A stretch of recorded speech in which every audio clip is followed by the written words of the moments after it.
That ends questions, and we have to move to the next item of business, which is a debate on motion number 4694 in the name of Humza Yousaf on Scotland's relationship with Malawi, and I'll allow a little bit of time for members to change seats.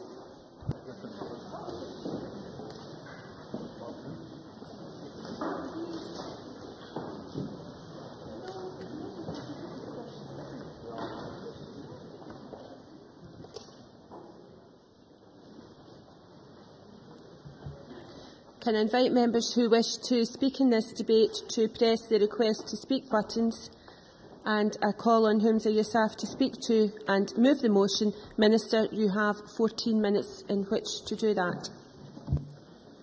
Presiding Officer, it's a great pleasure to be leading my first debate in the Scottish Parliament in my new role as Minister for...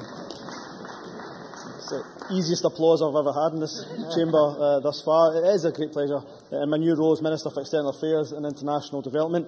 I welcome this opportunity to highlight our work in international development and our relationship with Malawi in particular. From the offset, I'd like to put on record my appreciation for the hard work of the Cabinet Secretary for Culture and External Affairs for effectively being a one-woman culture department, DFID and FCO, proving that the cliché about women and multitasking is very much true. Her hard work, that is the second easiest applause I've ever had in this chamber. Her incredibly hard work has not only sustained the historic relationship with Malawi, but very much enhanced it and taken it to the next level.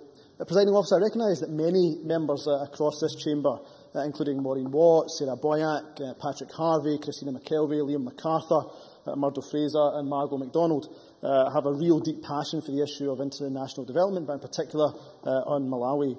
The timing of this debate is particularly appropriate, given the recent visit to Malawi by the Cabinet Secretary for Education and Lifelong Learning.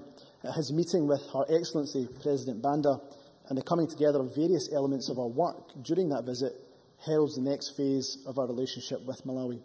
Scotland should, of course, be an active player in the world as a good global citizen, committed to playing our part in addressing the challenges the world faces. The creation of my role as Minister for External Affairs and International Development confirms our determination to see this as a key priority for this government and to drive forward progress. Presiding Officer, we know the poorest are hit hardest at times of economic difficulty, such as those that we face today. It is therefore more important than ever that we demonstrate our commitment to helping the world's most vulnerable people. There are calls, unfortunately, from some quarters that we should roll back on our international aid obligations due to the economic circumstances. However, this government believes it is precisely in such times that we should ensure we're continuing to give to the world's poorest, not abandoning them at the first hint of difficulty. I am therefore pleased the Scottish Government, and I believe with the whole support of this Parliament, has not only resisted such calls but increased our capacity in this important sector. We've demonstrated our commitment to development work, securing a tripling of the baseline budget from £3 million in 2007-08 to £9 million in 2010-11. Despite budgetary pressures, we're committed to maintaining the fund at £9 million over the period and duration of the spending review period. We made a commitment to spend at least £3 million per annum in Malawi. This year, more than £5 million has been allocated to Malawi, and that figure does not include the soon-to-be-announced Climate Justice Fund projects in Malawi, nor the cultural and heritage-focused David Livingstone projects. Presiding Officer, one of the most heartening aspects of our relationship with Malawi is the thousands of individual links that have been developed between ordinary Scots and the people in Malawi through churches, schools, hospitals and local authorities, something I will come on to a little later on. Presiding Officer, but I'm amazed not just about all those people who are involved in different sectors, but also how far and wide this relationship stretches across the country. I had the great pleasure of meeting a delegation a couple of weeks into the role from Presbyterian schools in Cholo, who had a link with the community of Westray and Orkney, a meeting that was arranged by Liam MacArthur, MSP. I have to say, Presiding Officer, I did feel for the two young Malawian children, Pilarani and Alice, who probably thought they were going to have a holiday in Scotland for a couple of weeks, spend their time relaxing, see the sights, but instead spent much of their time in Westray School in Orkney. A lovely school, I'm sure, but perhaps different to the holiday that they expected. But I'm also taken aback by how many different types of people are involved in this great friendship with Malawi. Doctors, teachers, nurses, and others throughout Scotland who sacrifice their time, their money, their expertise to work with the people of Malawi. I'd like to pay tribute to the role played by these individuals for their work. Often it goes unreported and unrecognised, but does a huge amount to build upon that relationship between the people of our two nations. The Scotland-Malawi partnership plays a vital role in helping to foster and develop these links. I'd like to thank them for their hard work and dedication. I note the amendment from Patricia Ferguson, which this government will be absolutely minded to accept, which appropriately dedicates and recognises that hard work. Now, our recent support to the Scottish-Malawi Partnership sister organisation in Malawi, the Malawi-Scotland Partnership, will play a similarly galvanising role in Malawian society and does mark the establishment of a more equal and more balanced partnership between our two countries at a level of civil society to match that which exists at a level of government. I recently announced the opening in 2013 of a small grant scheme. That scheme is intended to support exactly these kind of long-term partnerships and relationships. I'm also pleased to announce that through Scottish Government funding, a substantial grant from the European Commission to raise awareness of global issues in Scottish schools will soon be awarded. This funding will support young people's understanding of issues including poverty and the effects of climate change on the developing in the developing world as part of Curriculum for Excellence. Presiding Officer, Scotland's relationship with Malawi is different to any other partnership of its kind. It isn't just about government-to-government engagement or simply working through established NGOs, though we recognise the power of fantastic work that they do. This relationship is about people. It's about communities. It's about the schools in each one of our local constituencies. It's about the church, hopefully all of us go to every Sunday. And many more at the grassroots working together to further develop the strong civic bond which exists between our two countries. We have developed a very unique model, one which works to further foster and enhance those civic society links and recognises them as a key and unique strength to be built upon. Presiding Officer, politicians often have a very bad habit of taking all of the credit of achievements for themselves. Let it never be said of ministers, of course, in the Scottish Government. But in that vein, it's only right that we put our thanks to the previous administrations and recognise those who have helped pave the way for our historic cooperation agreement with the Government of Malawi in 2005. In particular, it's important, I think, to thank and put on record our thanks to Lord McConnell for his vision in forging this partnership with the Malawian Government. This administration has built on the work of Lord McConnell, and we are now collectively taking the relationship to the next stage. Today, our partnership with the Malawian Government is stronger than ever. The Scottish Government's Malawi Development Programme builds upon the strengths of this unique relationship and provides a focused contribution in areas that are set out in the cooperation agreement, namely those of health, education, sustainable economic development and civil society development and governance. Our approach remains one of supporting communities and organisations through an open and transparent process. We currently support over 40 projects in Malawi, making a real difference to the lives of people in that country.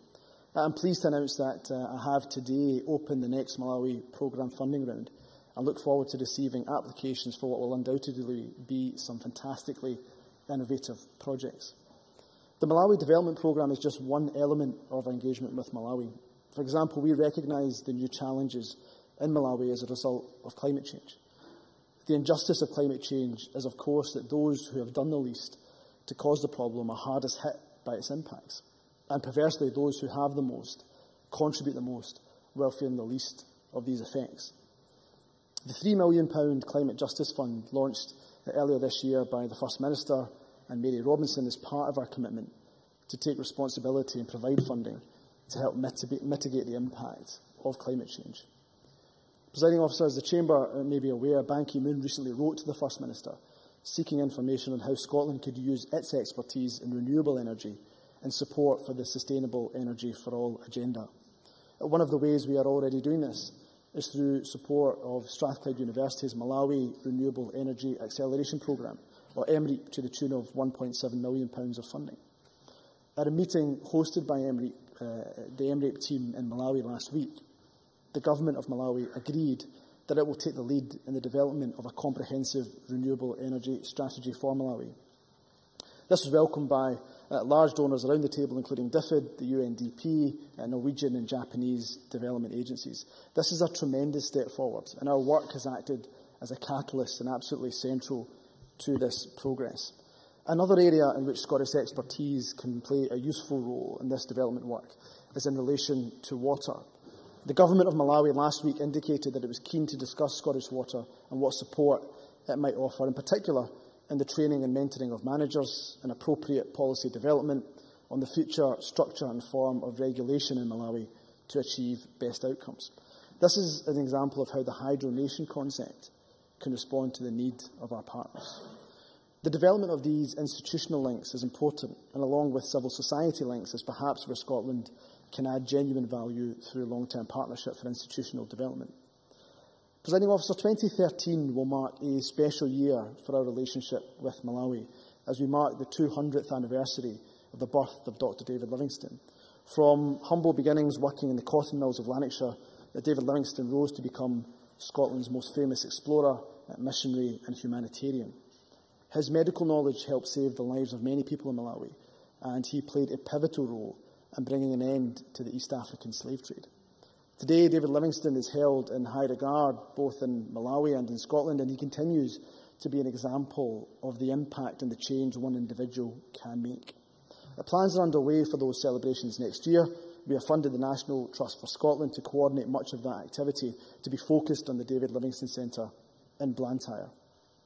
We have also funded the National Museums of Scotland to work with its partners, the Museums of Malawi, to develop the Livingstone, I presume, exhibition, which opens in Scotland shortly and then in Malawi thereafter.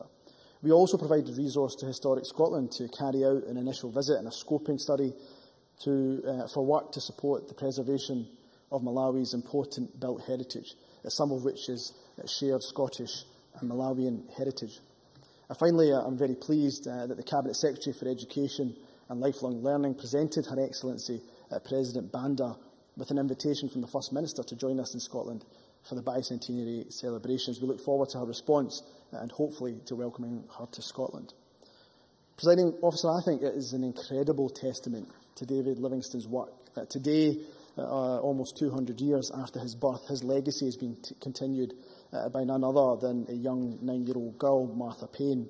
If we were ever worried about the future of this historic friendship between our two countries, then let us cast those anxieties aside. Martha's own example gives us all assurances that the relationship is in very safe hands indeed.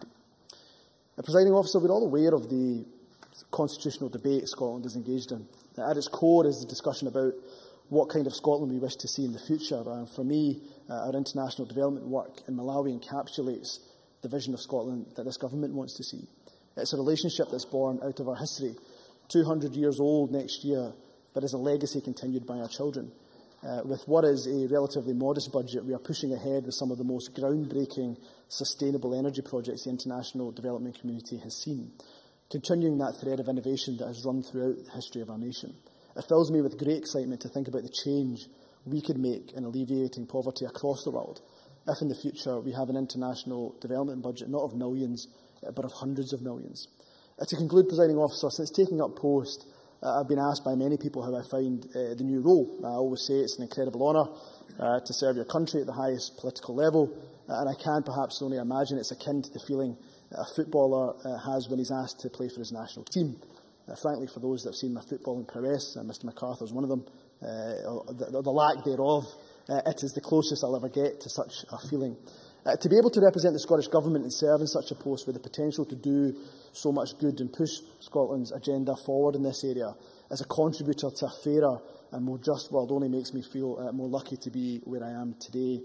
Presiding Officer, I hope I've demonstrated that our partnership with Malawi is growing ever stronger at the level of civil society and government, with real prospects for further institutional links. Perhaps the day after the US presidential election, it's only appropriate to quote one of the founding fathers, Benjamin Franklin, who said, "Justice will not be served until those who are unaffected are as outraged as those who are."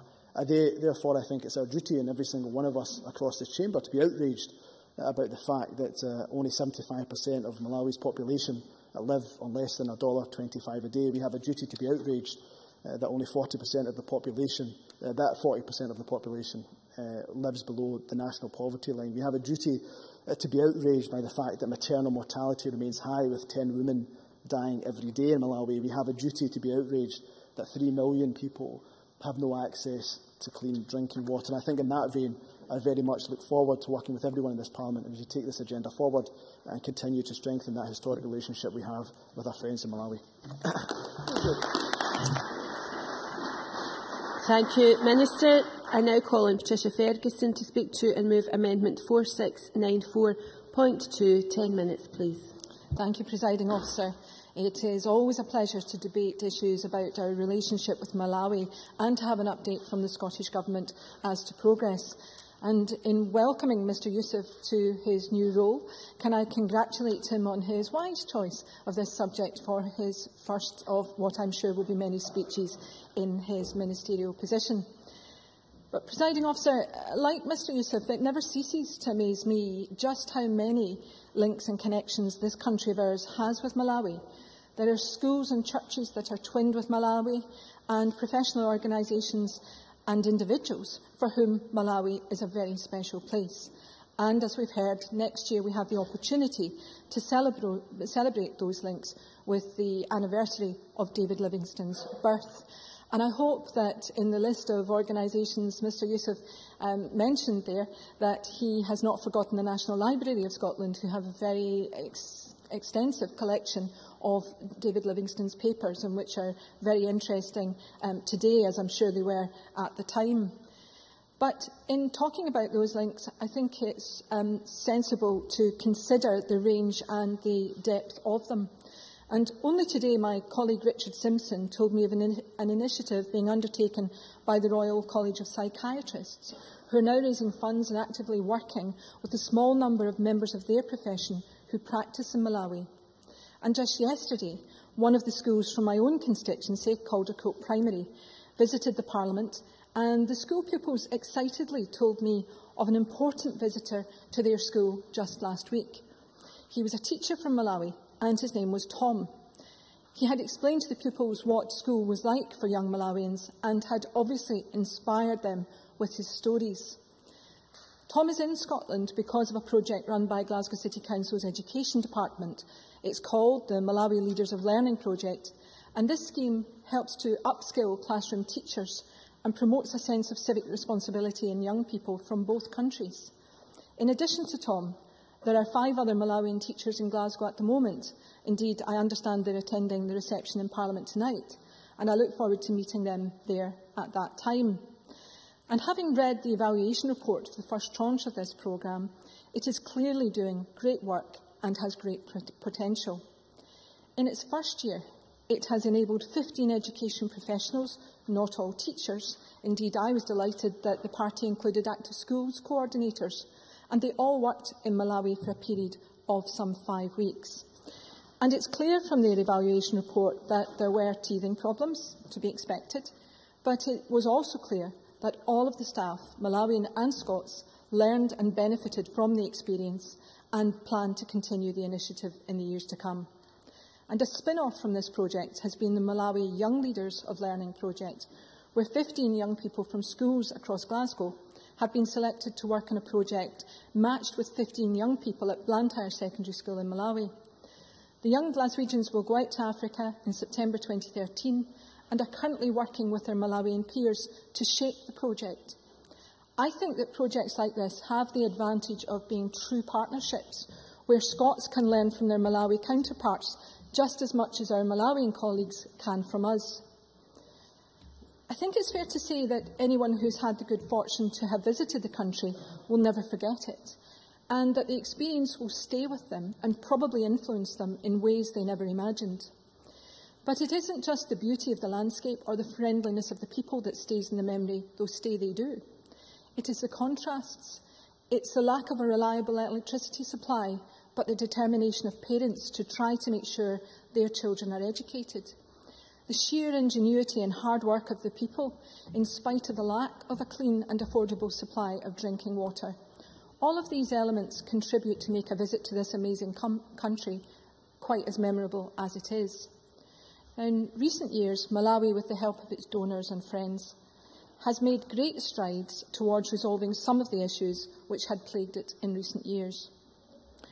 When I visited in 2006, I was struck by the number of small shops selling coffins. They were on every street corner and were a graphic demonstration of the ravages of HIV/AIDS. Now, with the help of donors, that situation is not quite as bad as it was in 2006, with antiretroviral drugs becoming very gradually available and education and awareness-raising projects helping to prevent people contracting the virus in the first place. Similarly, the maternal mortality rate has reduced from the frighteningly high numbers I heard about. Unfortunately, however, 1 in 36 mothers still die in pregnancy or childbirth, a number that's approximately 58 times greater than the figure in the UK. So the Minister is absolutely right to say that we should be outraged, and I believe we are. But this is an issue which has been particularly close to the heart of President Banda and to many of us here in Parliament, and has indeed resonated with the Scottish public. The dedication of Scottish midwives and doctors in going to work in Malawi, often in their holidays or on sabbatical, is a tribute to them as individuals and, of course, to their professions. And credit is also due to all of the organisations, charities and NGOs for their sterling work in Malawi. Organisations like Oxfam, like SCIAF, like our own Fair Trade Forum and many others. But in its anniversary year, I would want to make special mention of Mary's Meals. At the last count, Mary's Meals was feeding over 700,000 children throughout the world, and a total of 562,403 children in Malawi every day. Now, that's a staggering statistic, and the reality is even more distressing, because that means that there are currently 562,403 children who at worst would go hungry and at best would not be able to go to school without that daily mug of porridge. For most of these children, that is their one meal of the day, but it enables them to go to school and to have the energy to concentrate and to learn. So we should be proud of this Scottish charity and all the other charities and NGOs currently working in Malawi. But more than that, we should support them. For all is not yet well in Malawi. The new President, Joyce Banda, has inherited a very difficult economic situation. She has made great strides in her short period in office to begin to put the country back on a straight course. But in recent months, the kwacha has been devalued and the fragility of the economy exposed. The cost of living has soared and food prices have risen. There are fuel shortages and real food shortages in the south and central areas of the country. So much so that the World Food Programme estimates that some 2 million people are facing hunger over the next 6 months. The government under President Banda is working extremely hard to resolve the issue of food shortages, but it is vitally important that Malawi's friends continue to work with her if she is to avert a crisis. We all know that the poorest are the worst affected by climate change, and I very much welcome, therefore, the effort being supported by the Scottish Government in that regard and in regard to renewable energy. And in terms of the economic development of the area, we can see the progress being made by some of Malawi's near neighbours in Africa. But this is an area of work where Malawi is not strong, because she does not have the natural resources of some of her neighbours and consequently has no real history of international trade. Now, I understand and accept that the Scottish Government fund projects that are of assistance to Malawi and does not offer direct assistance to the Government, and I support that stance very much. But I do wonder if the time has come when it might consider, the Scottish Government that is, might consider what additional help it could offer in this specific regard. Could the skills and know-how of Scottish enterprise be used to assist Malawi in the same way that experts in the field of renewable energy are to be? Could the Scottish Government encourage the UK Government to focus some of its agencies on the development of Malawi? And I recall too that Professor John Lennon of Caledonian University carried out important work looking at how Malawi might develop its tourism industry in a sustainable way without jeopardising its natural beauty. And I'm not sure whether Professor Lennon's suggestions were followed through, and I wonder whether the Minister or the Cabinet Secretary in closing might be able to tell the Chamber. But I would encourage the Minister and the Cabinet Secretary to consider whether that report might still be relevant today and might help Malawi to make good use of its title of the warm heart of Africa by encouraging tourists to visit the country. A special mention must be made of the Scotland-Malawi partnership, which keeps us all informed about Malawi and does so much to promote the country here. I understand too that its sister organisation, the Malawi-Scotland Partnership, is also increasingly becoming a force for good in Malawi. And having launched that project in 2006, I take very great pleasure in wishing them well. Presiding Officer, I mentioned earlier in my speech President Banda, who took over in April. Even those with the loftiest of political ambition would not envy her the task she has before her. But she has demonstrated courage and common sense in her role so far, as well as compassion and grit. She is a strong leader and a strong woman, and I hope that history will recognise her strengths and be able to record that great social and economic change occurred during her presidency with help from the international community and with Scotland playing its part too. Presiding Officer, I move the motion in my name. Thank you very much. I now call on Jamie McGregor, 6 minutes, please. Thank you, Deputy Presiding Officer. I'm pleased to open today's debate for the Scottish Conservatives, and I too would like to congratulate Hamza Yousaf in his new ministerial role, and also the Government for the choice of subject for today's debate. I also thank those organisations that have provided useful briefings for today's debate, including Oxfam Scotland. My colleague Murdo Fraser will reflect on his own experience of visiting Malawi when he speaks later. The Scottish Conservatives, like all parties, recognise Scotland's strong and historic links with Malawi, with Scots having helped the people there for at least 150 years, both through missionary work and aiding the development of basic systems of health and education. And we also recognise the good work that is being achieved thanks to Scotland's financial support in that nation, and indeed also the substantial support of the UK government, which will average 93 million per year until 2015. We're also very aware of the very significant current challenges facing Malawi, one of the very poorest countries in the world, ranking 171 out of 187, according to the latest UN Human Development Index report, and the potential for ever-increasing challenges in future due to climate change and very significant projected population growth and the impact of HIV and AIDS. Scotland and UK government support is very important, and Oxfam Scotland's briefing makes a very strong point when it says that it is imperative that projects that are funded by government need to be sustainable so that they can carry on when that funding comes to an end, if it ever does.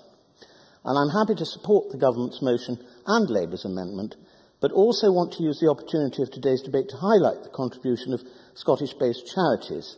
And as such, I was slightly disappointed that my amendment on this subject was not taken, but I shall take this opportunity to praise in the most positive terms, as already done by Patricia Ferguson, the truly amazing work done by the charity Mary's Meals in Malawi.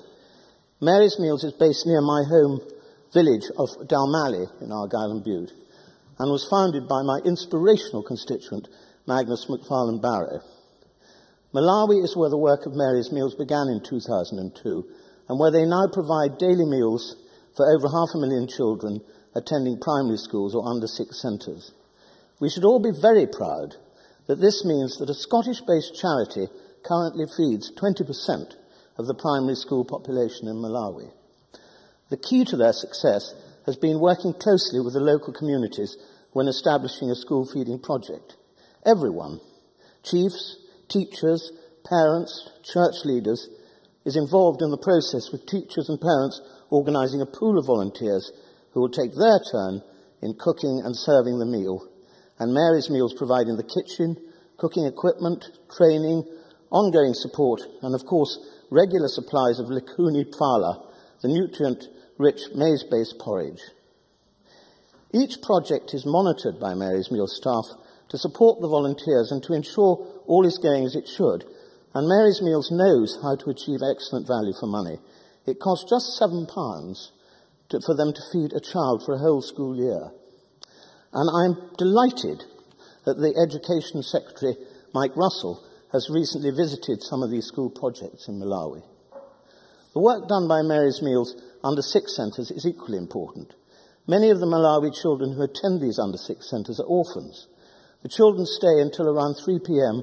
and receive 2 meals, porridge in the morning and a maize and vegetable stew before they leave. 2 meals are provided because their young age makes them more vulnerable to the effects of malnutrition. The volunteers teach them songs, rhymes, and introduce them to counting and to the alphabet. The aim of this early introduction to education is to encourage later enrolment in the primary school. The children are also regularly visited by a Mary's Meals nurse who provides treatment for parasite infection. And I would also want to commend my 9-year-old constituent Martha Payne from Loch Gilphead, whose blog recently helped raise around £115,000 for Mary's Meals. As members will have seen from the media, Martha recently returned from Lirangwe Primary School in Malawi, which will benefit from a new kitchen thanks to her fundraising. And I hope Martha's brilliant example will encourage many others to raise funds for Mary's Meals and other third sector organisations that make such a difference on the ground. Today's debate is useful and welcome, and I look forward to Scotland and Scottish charities continuing to play a positive role in Malawi as we go forward. Thank you very much. Thank you very much. We now move to the open debate, and I call on Maureen Watt to be followed by Siobhan McMahon. 6 minutes, please. Thank you very much, Presiding Officer. I very much welcome this debate. I welcome the Minister to his post. I'm sure Malawi will be safe in his hands. And I also look forward to hearing the summing up from the Cabinet Secretary and his impressions from his first visit to Malawi last week. I hope the country captivated him as much as it did me. This is a very timely debate, given we're in the run-up to the bicentenary of David Livingstone's birth next year, and that preparations are underway. But I will leave some of my other colleagues to say more about this, as they are much more involved geographically. Suffice it to say that Malawian children are much more aware of David Livingstone than children here, and perhaps this is something that we could really improve on in Scotland next year. It's not only because of its part in our rich heritage, but because this is the reason why there are such strong bonds between our two countries. Indeed, an analysis by Edinburgh University in 2010 highlighted the value of inputs made by members of the Scotland-Malawi Partnership. It stated that the value of Scotland's civic society's links with Malawi were worth at least £30 million over the previous 12-month period. The study also indicated that at least 1.3 million Malawians and 280,000 Scots have benefited from participating in these activities over the same period. Nevertheless, as others have mentioned, Malawi remains a desperately poor country. As Patricia Ferguson highlighted, it ranks 171 out of 187 countries, according to the latest UN Human Development Index report. 10% of school-aged children do not attend primary school, and according to UNICEF, only 26% of school-aged children complete their entire primary school cycle. And of this, not surprisingly, only 16% are female. AIDS is still the leading cause of death among adults, although waterborne diseases cause many more deaths among children. Little wonder, then, that much of our country's and other countries' aid budgets are spent on health and education matters. And like Jamie McGrigor, I'm grateful for Oxfam's briefing and them highlighting the awareness raising that they do, among other things, of course, on informing people of the treatment and the support that they can expect if they are diagnosed with HIV/AIDS, and the things that they can do to make sure that they get that support. There has been much improvement, again, as Patricia Ferguson highlighted, on improving the rate of HIV deaths, and I was struck when we went to Malawi in 2010 of Ted Brocklebank's observations, who also, I think, had been there in 2006, of the difference between the number of coffin makers along the sides of the roads, the great decrease that there had been, and you hardly saw any in 2010.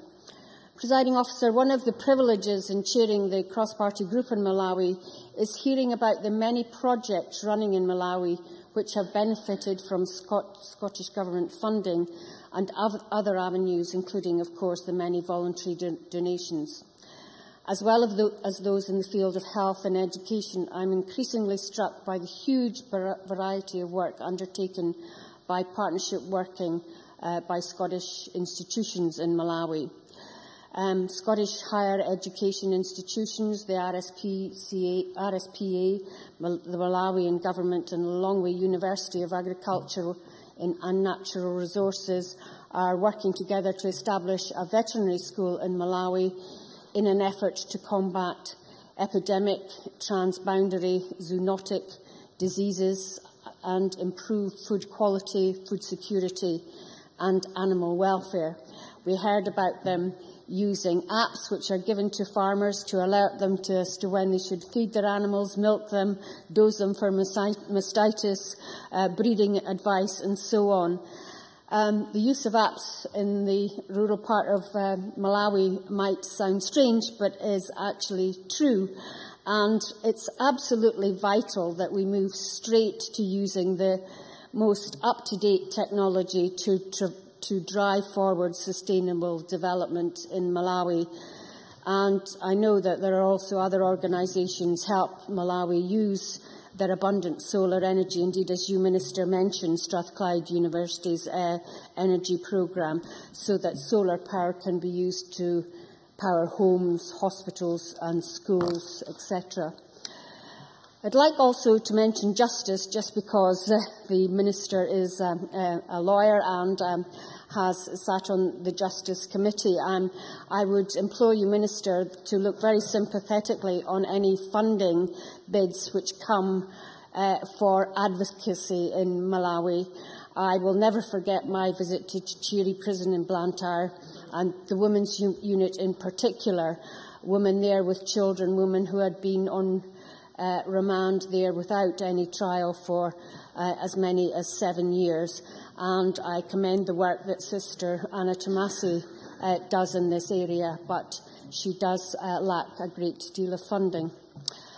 I would like now to turn my focus to the change of government. I think Malawi has to be congratulated on the smooth transition following President Mutharika's death to the Vice President Joyce Banda. I think it's much to Malawi's credit that that went very smoothly, although she has inherited a much maligned regime.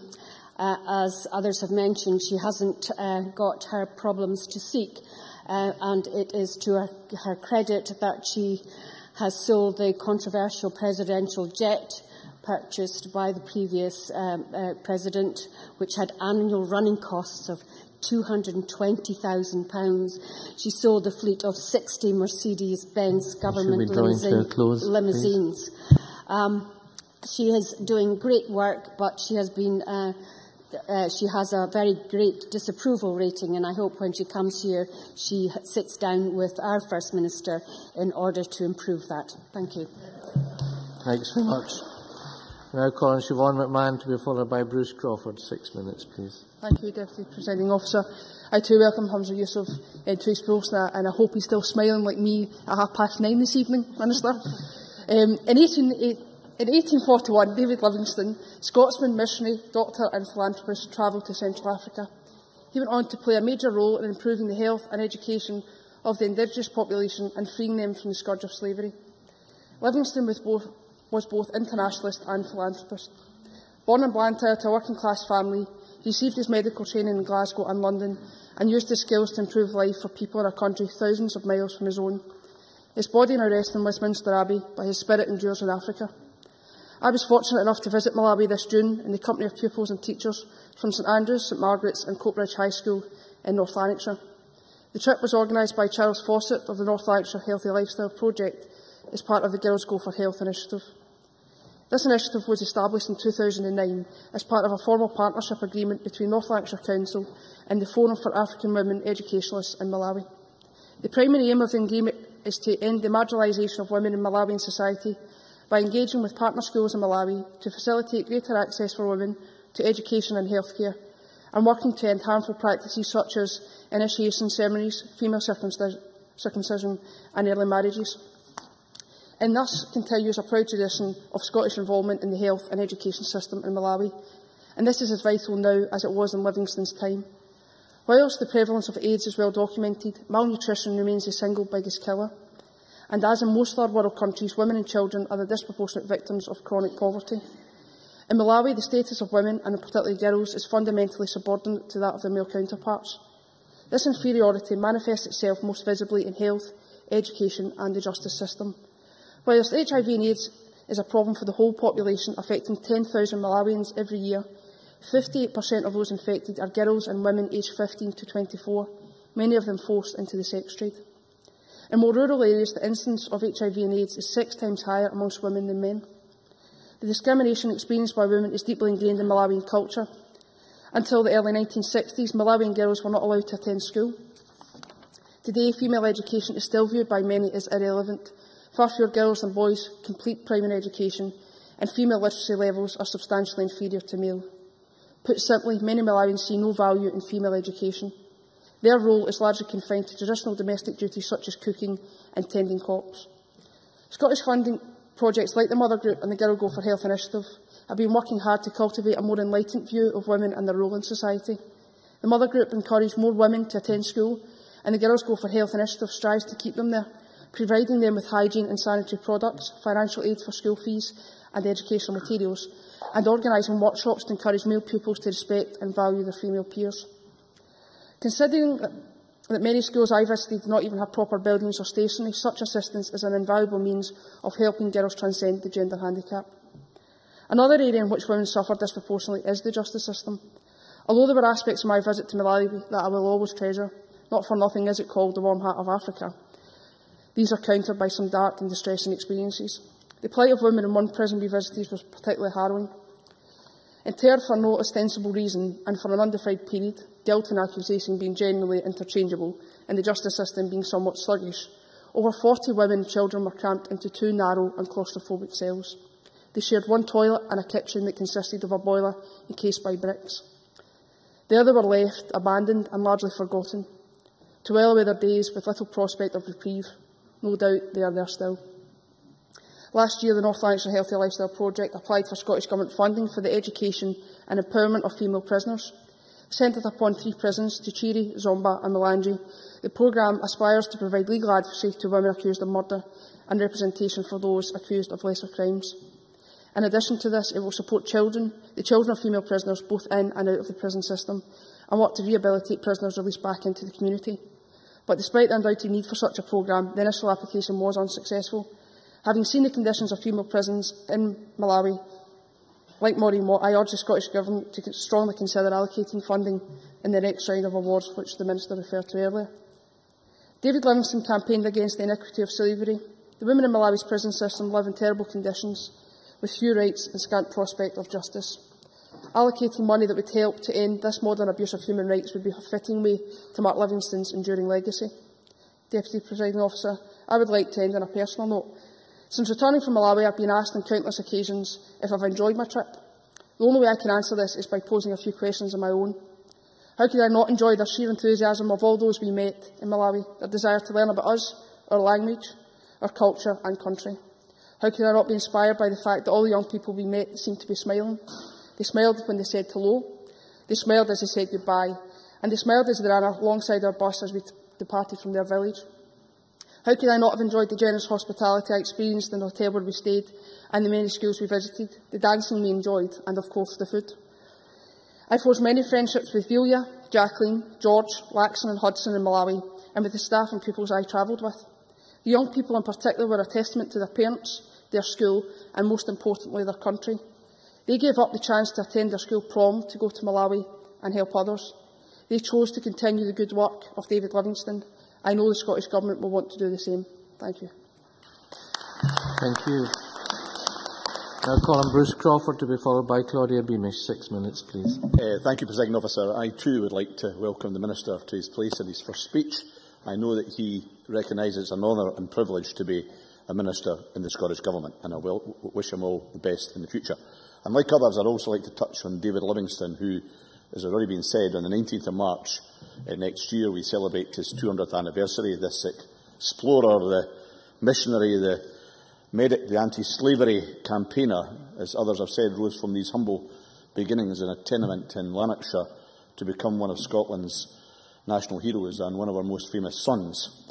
And you know, when Livingstone visited Lake Malawi in the late 1850s, many of the lakeside towns that were there were Arab slave centres, and that's what drove him. He was appalled by slavery, and he became an important campaigner against the trade, publishing its horrors back in Britain. And Livingstone's association with the area was an important factor in drawing the British to Malawi. Indeed, the establishment of missions from the churches of Scotland led the UK government to declare Malawi and the area around a British protectorate in 1893, and it lasted in various forums until 1964, when it gained independence from the UK. And now they celebrate their National Day by raising their flag every day around about the 6th of July. It isn't always on the 6th of July. But I like the story of their national flag. It's got 3 horizontal stripes, red, black, green, and a sun at the centre. And these represent, obviously, the red, the blood for those who fought for African freedom, the black for the people of the African continent, the green for the land and its natural resources, and the white sun, the friendliness and the peace and prosperity of Malawians. So Livingstone's legacy in Malawi makes it entirely understandable why Scotland has retained particularly strong and close associations with Malawi and her people.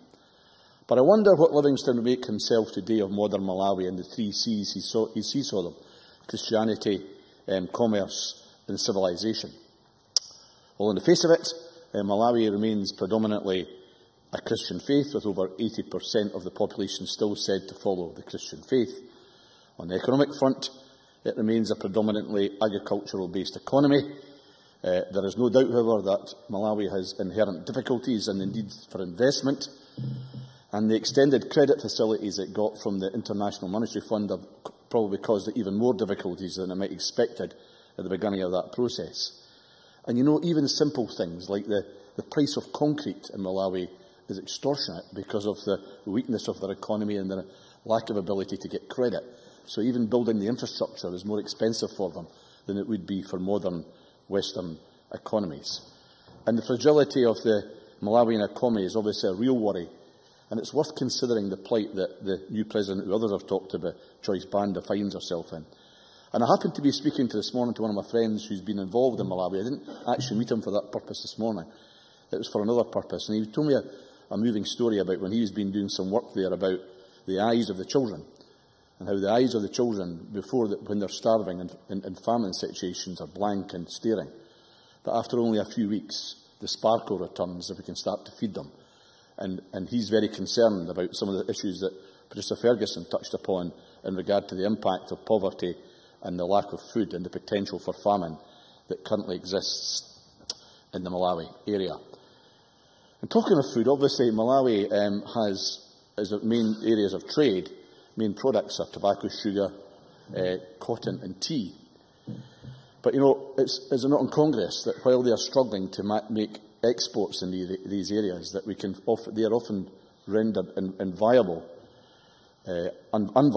by subsidies given to Western farmers here in the developed world, or their fledgling manufacturing sector struggles to deal with countries like China, which obviously can produce mass goods at cheaper rates, at the same time as the Chinese are now buying up mass tracts of their own land. There are some real contradictions that exist in the struggle for the Malawian people. But for all of this, it still remains one of the 10 poorest countries on the planet, with over 40% of Malawians, the majority being female-headed households living in poverty. There are also issues that we know of: human rights, press freedom. People talk about the issue of corruption, and you know, we cannot ignore that, but we shouldn't neither let that distill the warmth of the relationship that exists between Scotland and Malawi. So it's right that we continue to build a civic coalition with Malawi so we can fight poverty and bring a positive contribution in terms of the economic situation to Malawi.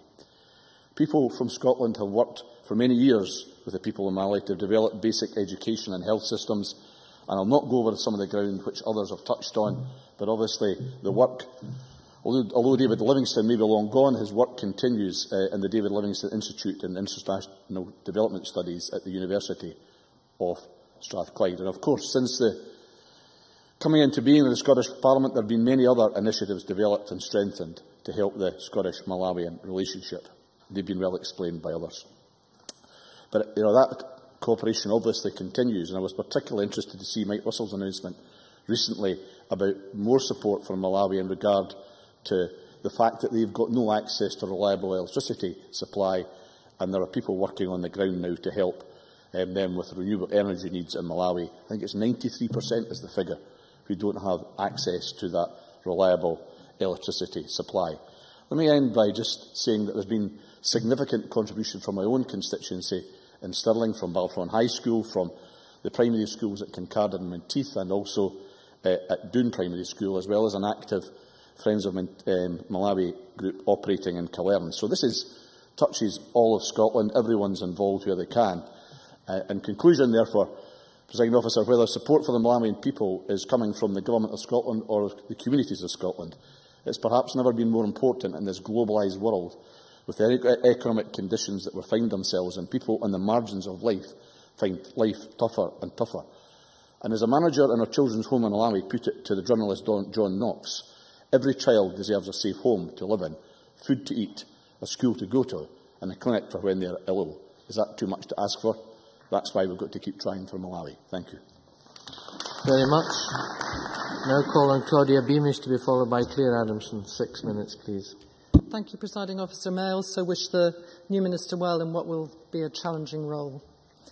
I was very pleased that members of the Parliament have gathered today together here in Scotland to discuss the important issue of Malawian development. And as a member of the cross-party group on Malawi, though I have not yet had the opportunity to visit the country, which I hope to do in the future. Firstly, I'd like to draw attention to the good work that has been carried out by the Scottish Government to help Malawi particularly achieve its Millennium Development Goals. The Malawi Development Programme, which forms part of the International Development Fund, as a Minister and many of us here today will know, has been instrumental in improving the quality of life in communities round about Malawi. And I'm sure Ministers would agree that such vital initiatives should be continued to be supported, particularly in sub-Saharan Africa. And I'm pleased to hear the Minister's announcements today in that regard. As a member of the Scottish Cooperative Parliamentary Group, I would like to draw attention to the near £400,000 allocated to the Cooperative College's work on supporting cooperatives in Malawi, which will undoubtedly continue to help small-scale farmers working together to forge a better living for themselves and their families in very challenging conditions. And the cooperative model is also vital for groups of women setting up businesses in Malawi. I'm pleased to say that there are some prime examples of women-run cooperatives, which I hope can be replicated throughout Malawi, possibly with Scottish Government support. For example, Angelo Goveva, I hope I've got that pronunciation right, a community cooperative helps women to build their own low-cost houses by providing them with the necessary loans for work to begin. So far, they've been able to help with the building of 465 new houses, and the aim is to expand the project further. And I would also highlight more generally the issue of microfinance in Malawi and the possibilities for that.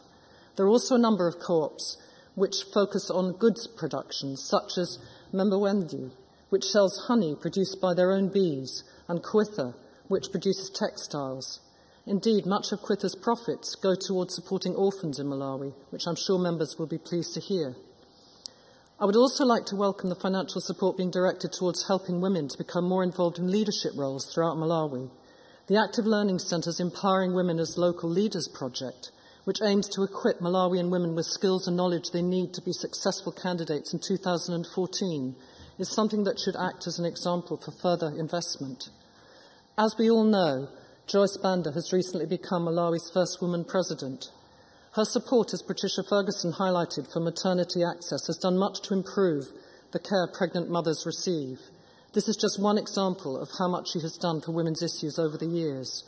However, there's a great deal of work to be done still to ensure that women in Malawi are able to enjoy the same rights and privileges as their male counterparts. This time last year, I attended and spoke at an inspiring event, Gender Equality and Female Empowerment, part of the Global Community Link series funded by DFID, highlighting the challenges also faced in Scotland and Malawi by women wanting to represent their communities. This was an opportunity to share experiences, which was valued by Scottish and Malawian women alike, I believe. To further promote equality, the Scotland-Malawi Partnership Gender Equality Forum was established earlier this year, which aims to raise the profile of gender equality as a cross-cutting theme across Scotland-Malawi links. And at its first meeting, it was agreed that the most important equality issues in Malawi centred around education, leadership and economic empowerment. Though the situation is gradually improving, consultations carried out by the partnership have found that there are still significant obstacles to equality. It was found that cultural values, as well as religion, have been drastically holding back progress towards gender equality. And Maureen Watt highlighted the educational challenges faced by women. I have been made aware of a number of troubling statistics through the research of Lucy Philpott, a master's student who has been working on gender-related policy in Malawi.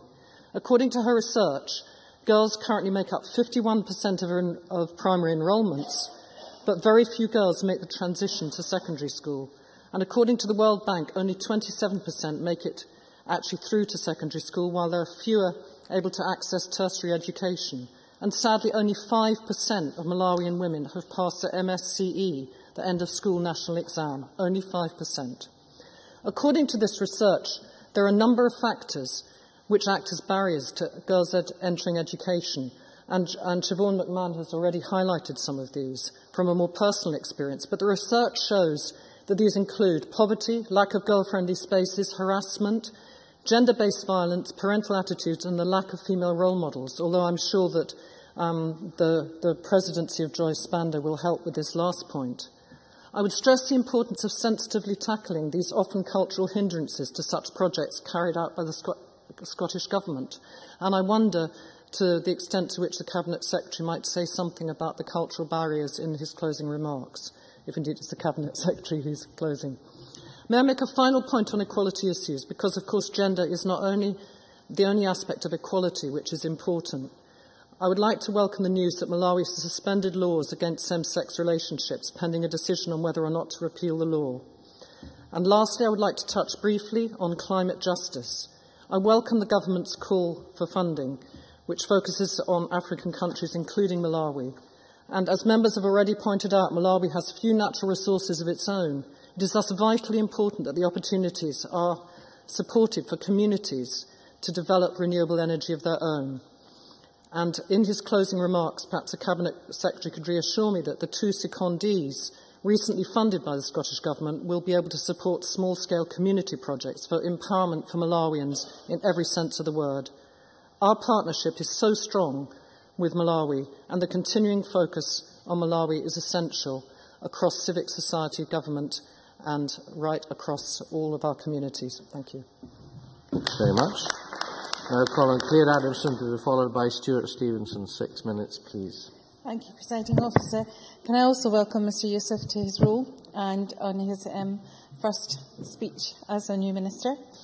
I don't have the experience of some of the colleagues here who were speaking today of having visited Malawi, but it's been very moving to hear the testaments of people who have been in the country and experienced this at first hand. But I am from Lanarkshire, which I think I might have mentioned just once or twice in this chamber before. And of course, being from Lanarkshire, very, very familiar with the work of David Livingstone, having first visited the David Livingstone Centre as a primary pupil. But I did find myself in a very unexpected conversation about David Livingstone recently. I was lucky enough to attend a cross-party group visit to Taiwan, where the group visited the Changhua Christian Hospital. Changhua Christian Hospital was founded by Dr David Lansborough, born in Kilmarnock, was founded in 1896.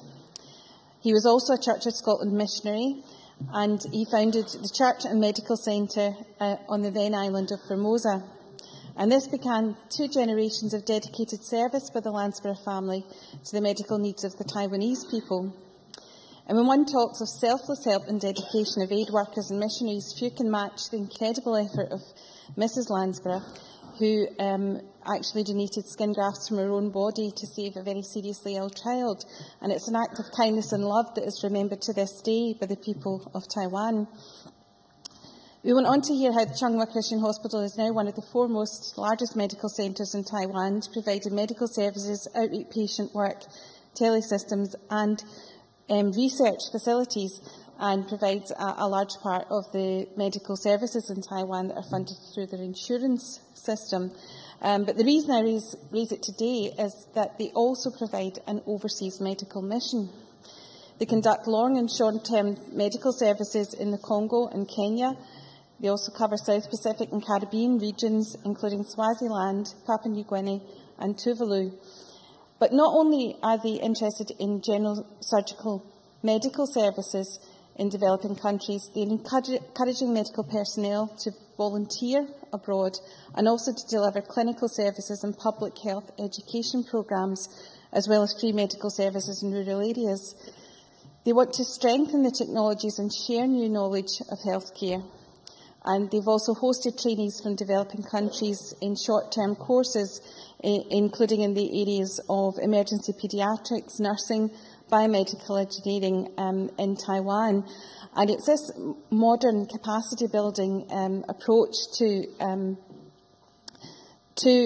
aid and to actually helping developing countries that sparked the conversation about David Livingstone, because it was so similar to some of the work that we are actually doing in Scotland. I was very proud to see this work being carried out, and frankly quite in awe of the status that Scotland and the Landsborough family were held by the people of Taiwan and the medical community, and perhaps not greatly known in Scotland. And of course the similarities with David Livingstone were very poignant, and it prompted a conversation about Scotland's relationship with Malawi, so firmly set today, but built again on those early Christian missionary endeavours. And this is something Scotland should be very, very proud of.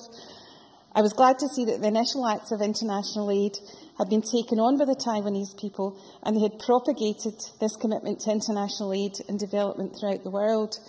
It was really good to see that as modern nations, those Scottish traditions of helping those less able than ourselves and a commitment to international aid was so prominent and had come from those Scottish roots in this country. And in just looking at some of the medical work that was being done, I was very struck with the similarities of the West of Scotland University, where I was able to see Malawian midwives being trained through tele and distance learnings and gaining their qualifications through that Hamilton campus. And I think this shared history with Malawi makes the partnership work so well. This isn't this isn't a partnership that's built on the old style of giving aid. It's one that's very, very prevalent in modern capacity building and education systems, and something I think that's working very well in our partnerships with that country. Presiding Officer, I was also delighted last week to open to be at the opening of the NIDOS exhibition on Scotland and poverty, which was in Motherwell in the Glow Centre, which I attended with Christina McKelvey. And the exhibition highlights the work being undertaken by some of the NIDOS members and Scottish charities in the area of international aid. And of course Malawi featured on more than one occasion on the boards, and it was a wonderful exhibition which I hope will come to the Parliament at some point next year. And I was very interested on that day to see particular a demonstration of a water filter by Jim Ray of Water for All Africa, and to be presented, see a dirty glass of water going through a filter and being presented with it at the end and asked if I wanted to taste it, having been assured that the filter removed all E. coli and cryptosporidium and all those other really nasty diseases you can get from water. The very fact that I paused, brought it home to me just how important it is for water security, something we take for granted. And I hope this exhibition will inspire other people as me to understand this. Thank you. Thank you very much.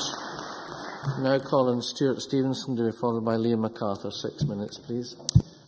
Thank you very much indeed, Presiding Officer, and it's a great privilege to be speaking in this debate. When I demitted office as a Minister in September this year, and Humza Yousaf was appointed, it was a bit of a wake-up call to discover he was 40 years younger than me. It is a good opportunity to look at the achievements of previous members of this Parliament, and Lord McConnell, or Jack McConnell as we knew him when he was here, has two major achievements. That is developing to the form that it now has the relationship that we have with Malawi and anti-smoking legislation.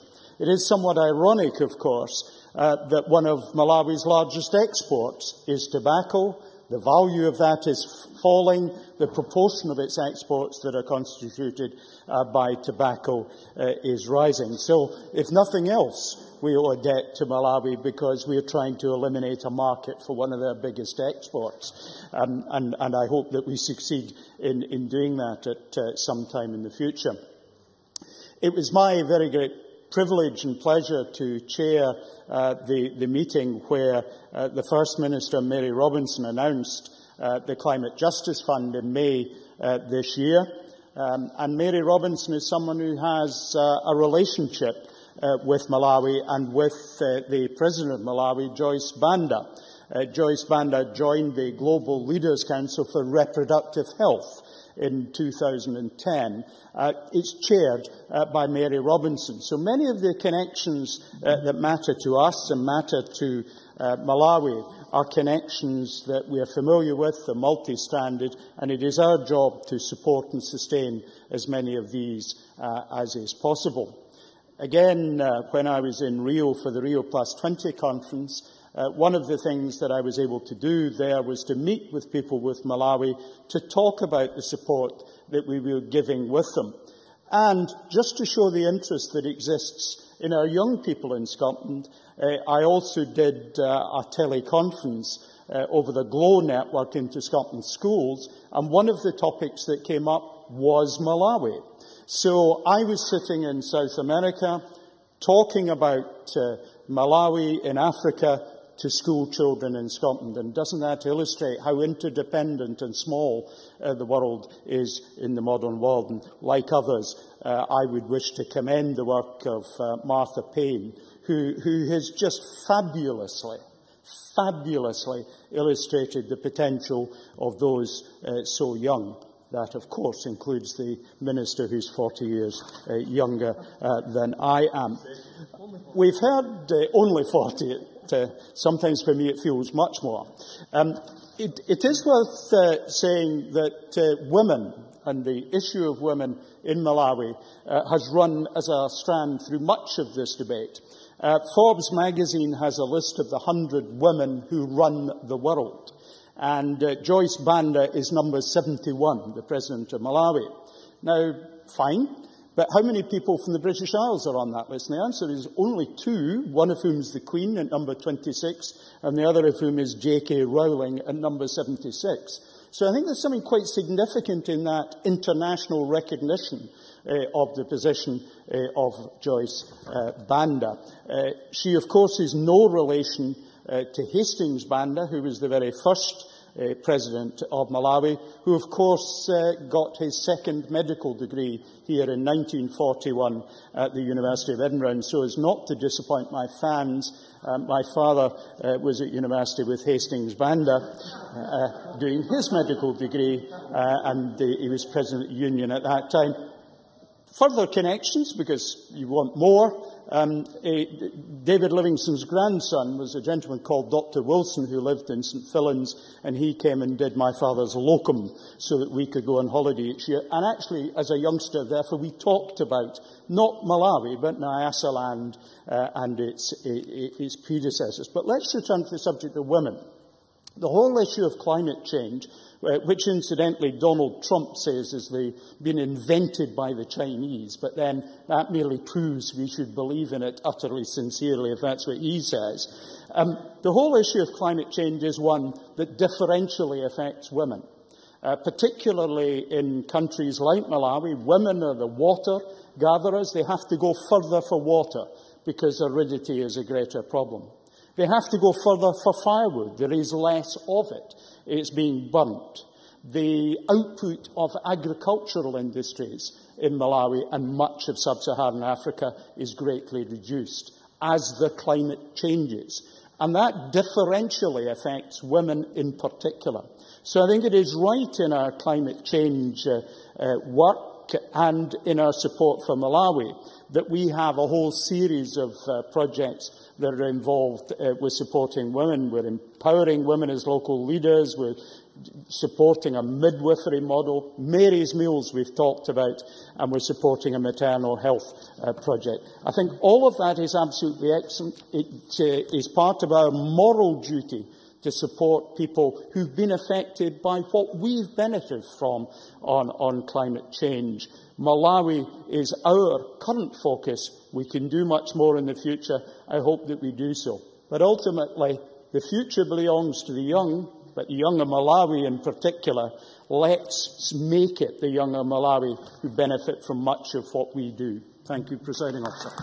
Thank you. Now call on Liam MacArthur to be followed by Christina McKelvey. 6 minutes, please. Thank you, Deputy Presiding Officer. Can I too warmly welcome Hamza Youssef to a role I think he's clearly tailor-made for. Not only is he the new kid on the ministerial block, but doubtless, as Stuart Stevenson has observed with wry resignation, is noted by the Herald as one to watch. I'm sure Mr Youssef is treating this nomination as a mixed blessing, given what's happened to previous winners of that dubious accolade. Nevertheless, I welcome his promotion. His speech earlier and from the meeting I held with him almost immediately after his appointment, it's abundantly clear to me that the issues we're discussing here are ones in which he, like many in this chamber across all parties, believes passionately. At that meeting, I was able to introduce the Minister not just to Malawian pupils who've benefited from a good Orkney education, but to the remarkable Kester Chiwalo. Kester, who runs a tea plantation in Chiolo, is one of those individuals who humbles and inspires in equal measure. His inexhaustible drive and energy have helped establish, sustain and extend all sorts of ties between schools, churches and communities in Chiolo and their counterparts in my constituency. On this occasion, the message from Kester and his colleagues was about the tangible benefits that are delivered through the fair trade movement.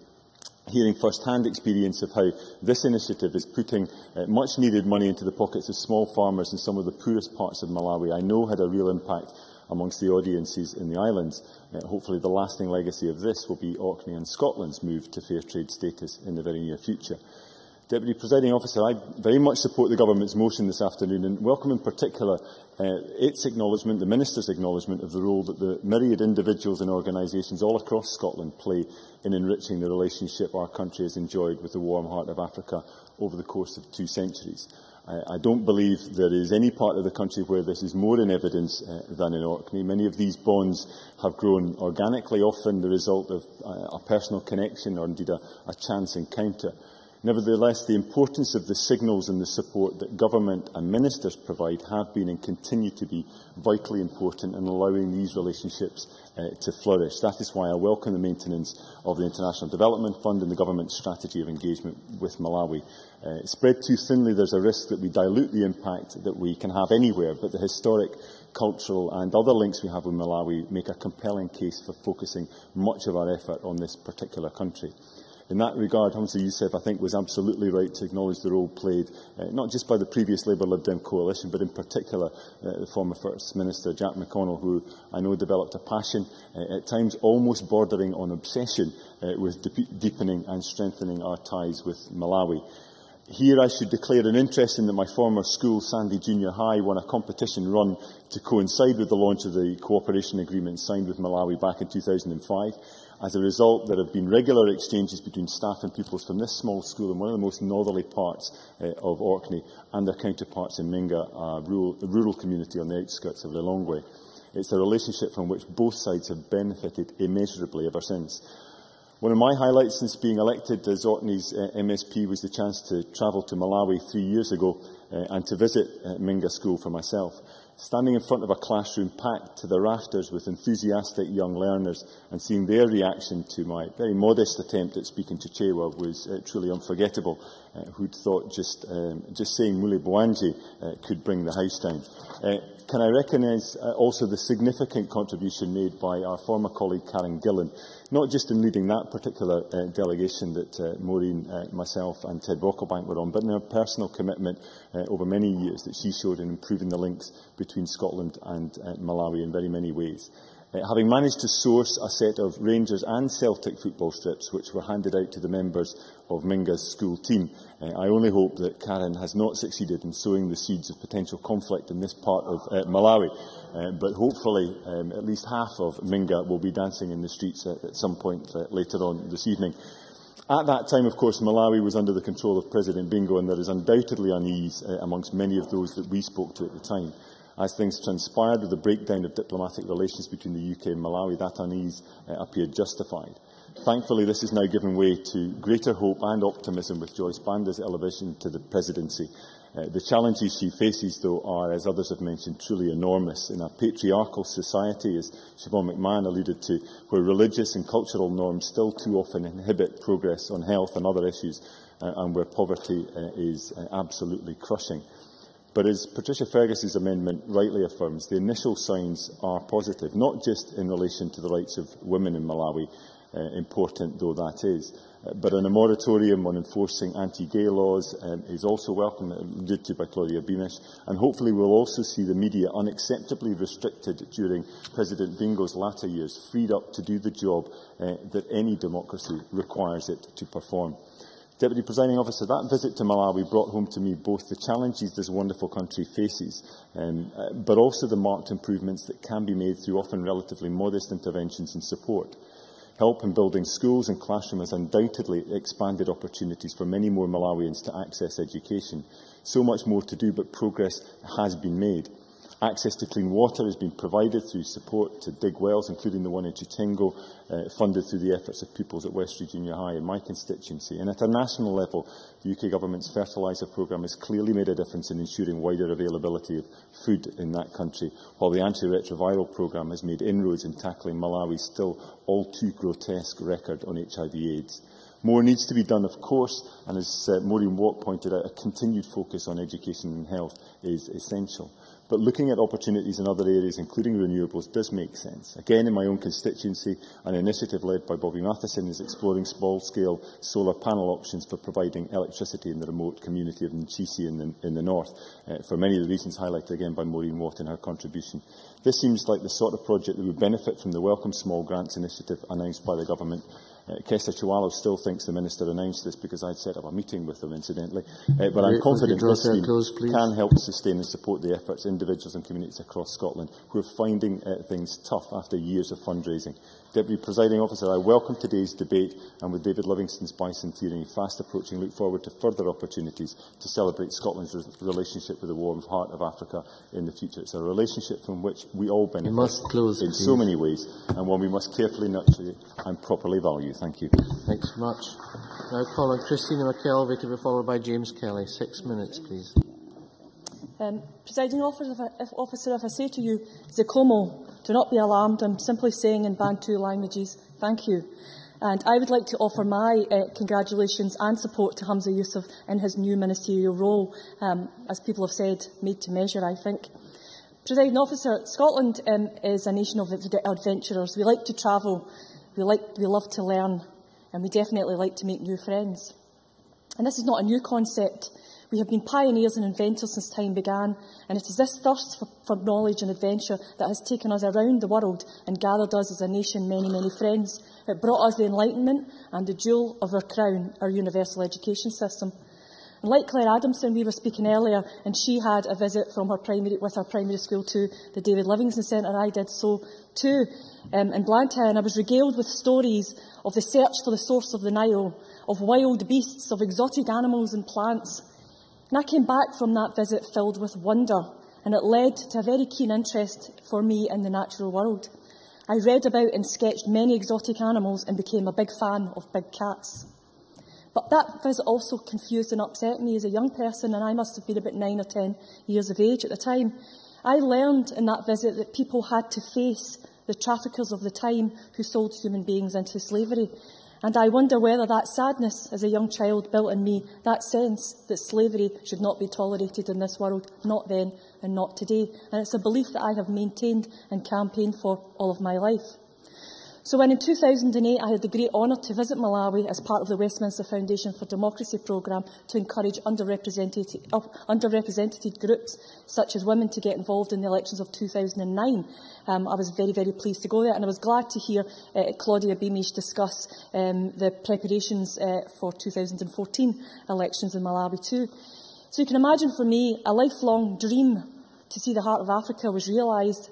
I knew the romantic view that I held as a child was far removed from the reality of life in Africa, but I felt that the work that the Westminster Foundation was doing chimed very well with my belief that everyone in this world should have a chance to shape and build democracy in their land. And I have to say, I absolutely fell in love with the land and its people. You can imagine my delight when I heard that the new president of Malawi would be Joyce Banda, and many people have commended her here today. Joyce has always campaigned for equal rights, health and education for all, but especially for women in Malawi.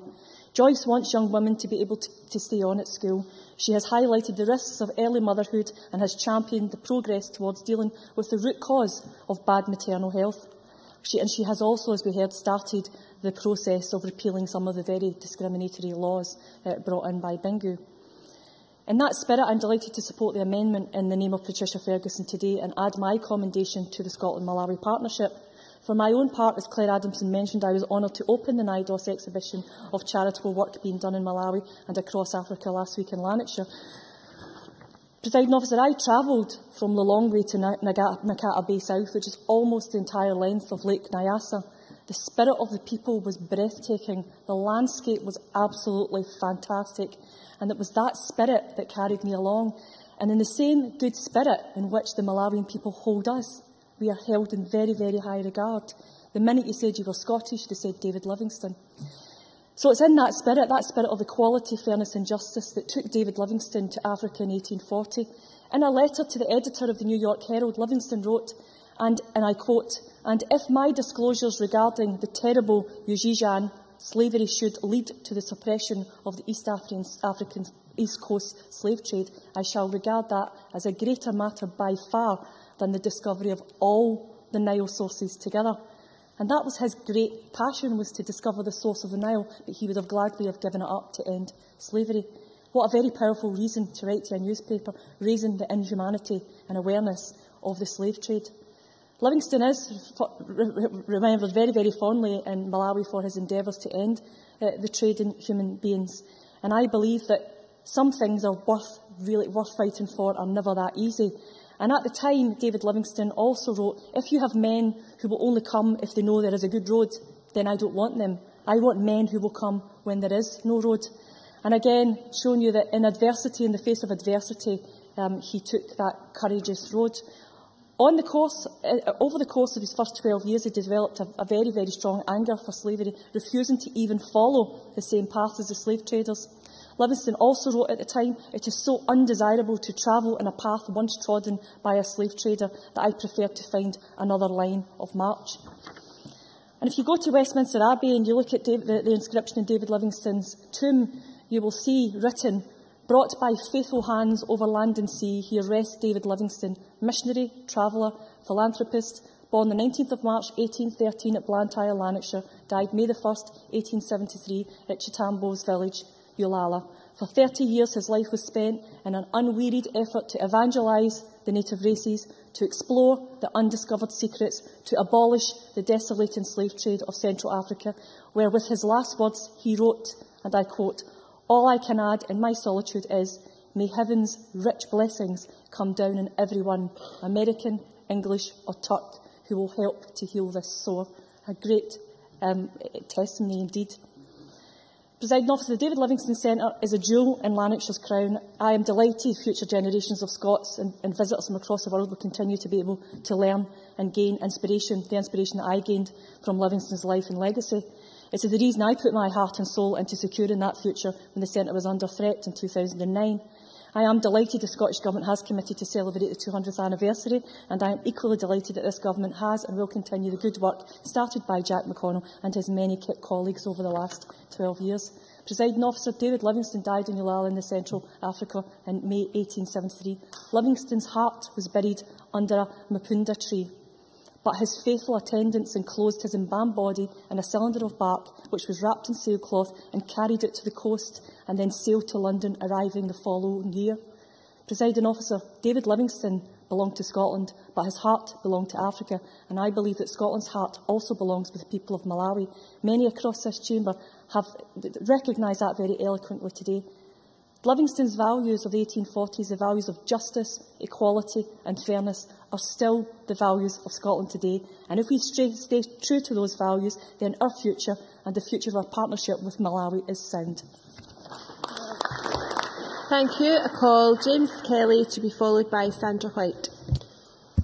Thank you very much, Deputy Presiding Officer. I'm delighted this afternoon to be taking part on this debate celebrating Scotland's relationship with Malawi. Like other speakers, I want to welcome the new Minister, Humza Yousaf, to his place, compliment him on his speech, which I'm sure will be the first of many on the front bench as a Minister. I think it is important this afternoon that Parliament does come together on the issue of Malawi. It's clear from the speeches across the chamber that people feel very strongly about this issue, and they want to celebrate the contribution that the current government and the previous government have made to improving the quality of life in Malawi. This is something that particularly resonates with me as the constituency MSP which covers the Blantyre area, and from that point of view I look forward to the celebration of David Livingstone's bicentenary next year. Many speakers have concentrated on the story of David Livingstone and the contribution that he has made.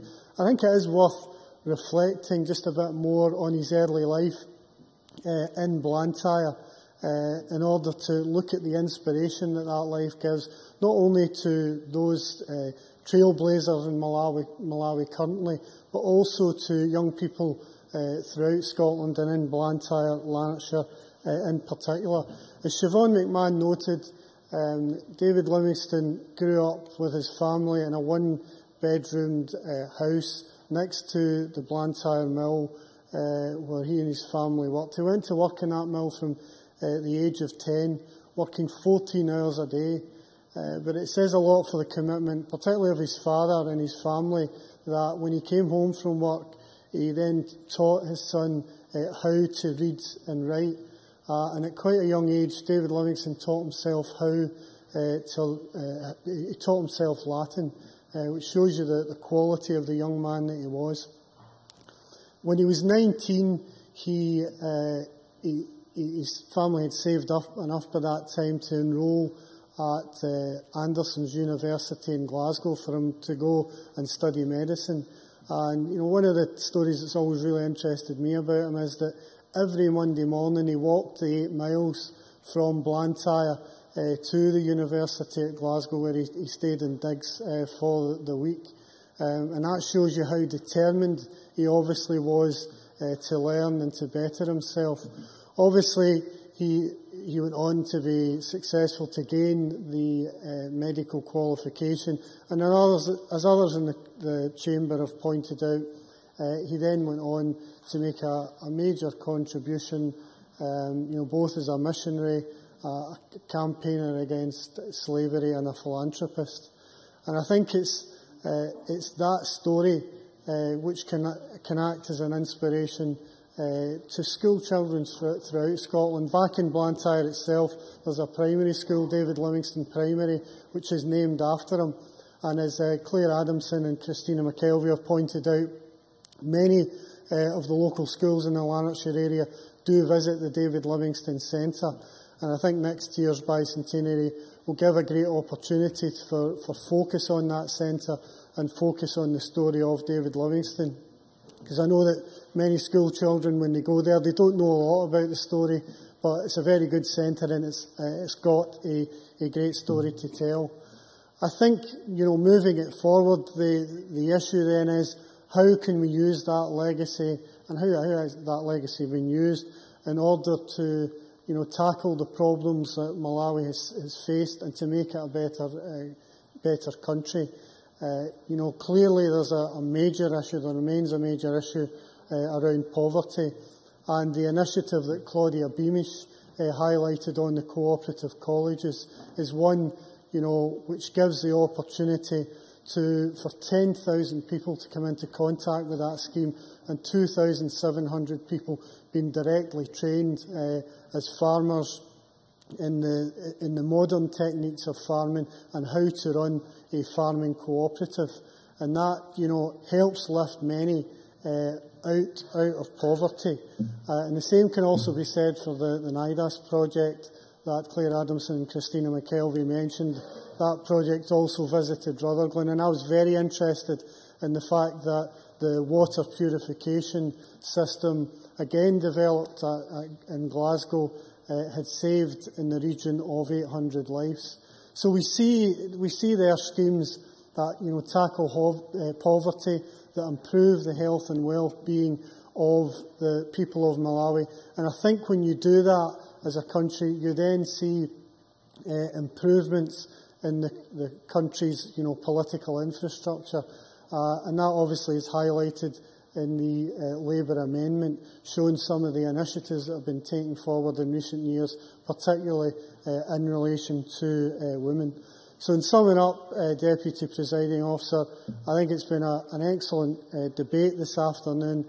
I welcome the opportunity to recognise the work that's been done in Malawi. I look forward to the celebration of the David Livingstone Bicentenary, and I recognise that work can act as a trailblazer in order to tackle health, poverty in Malawi, and to improve the well-being of that country, and to lift people forward so that they can make a contribution on the international stage the way David Livingstone did.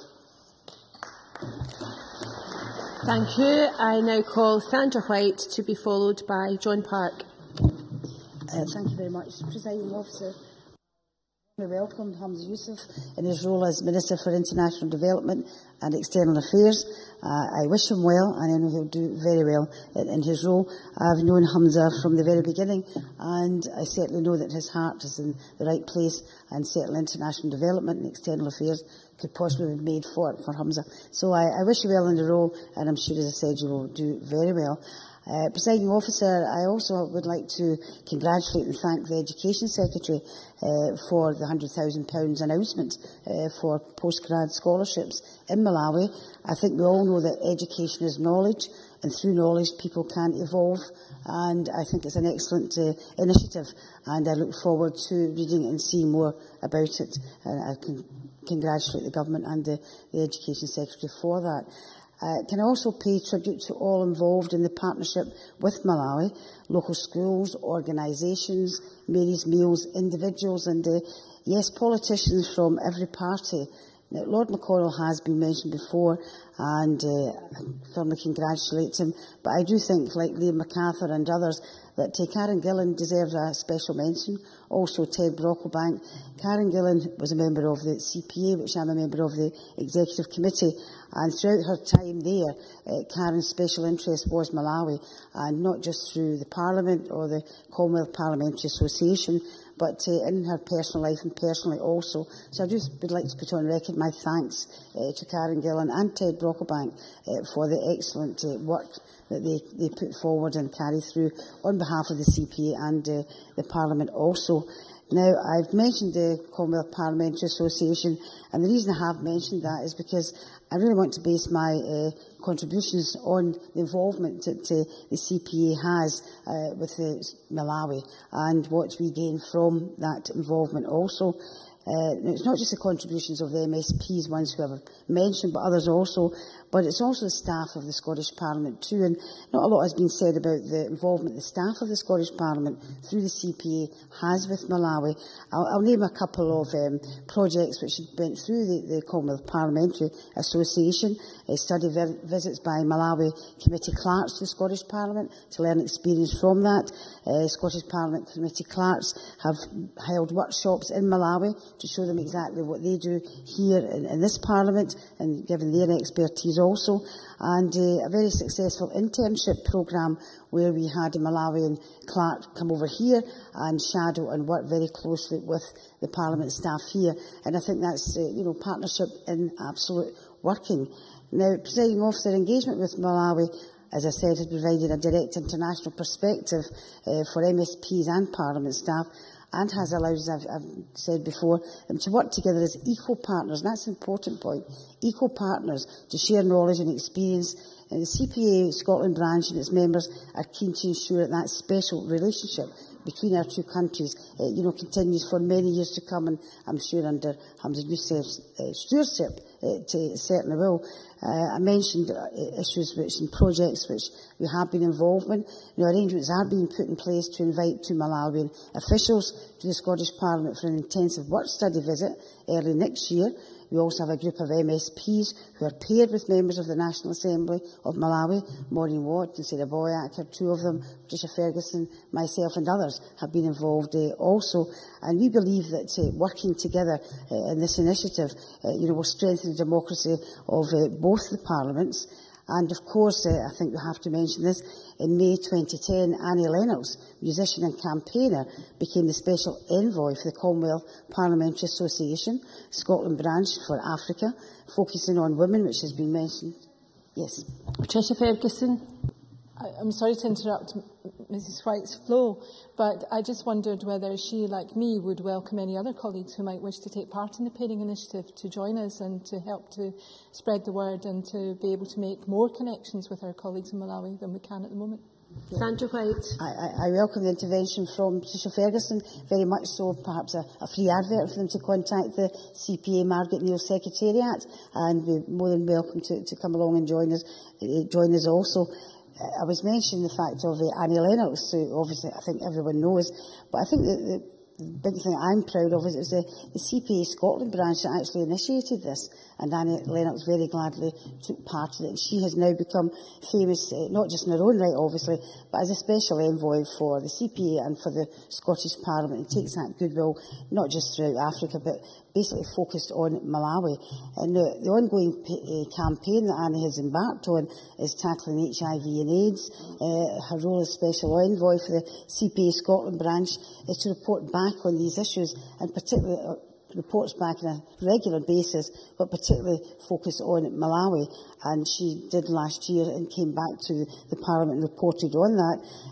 She actually went along with the former presiding officer, Alex Ferguson, in February 2011 when they visited Malawi, and they met with the Speaker of the National Assembly, politicians involved in the Scottish Parliament Pairing Initiative and the Parliament's Women's Caucus.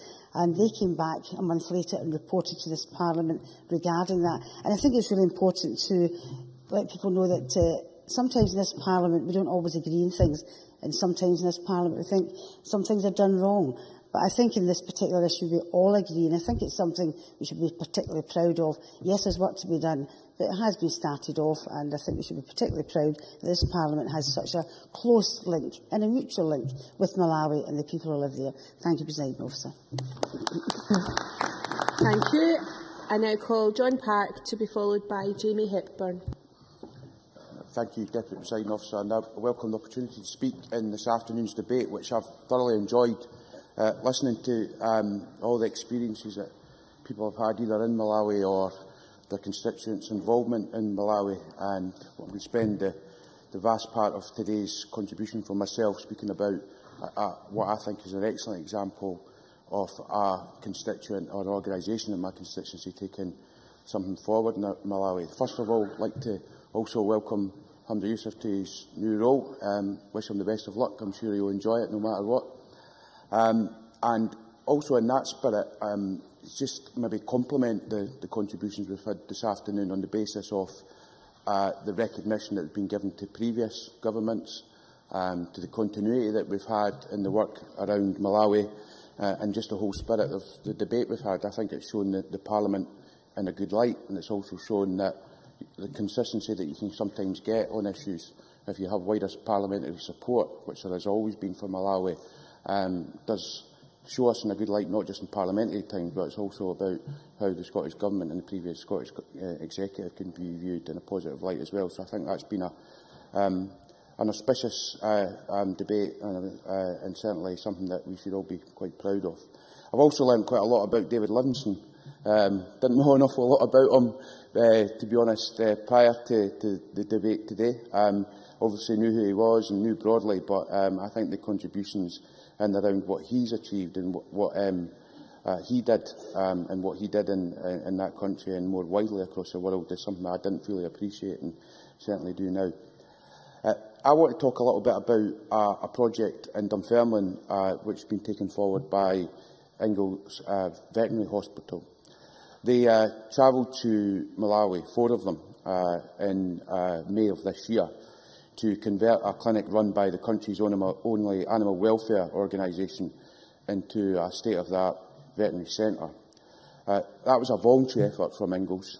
The practice funded that themselves, although they did manage to get support from the Irish PCA from its Clinic in a Box initiative, which provided nearly £100,000 worth of veterinary equipment to Lilongwe's SPCA, that's the Society for Prevention and Care of Animals there, to get the project off the ground.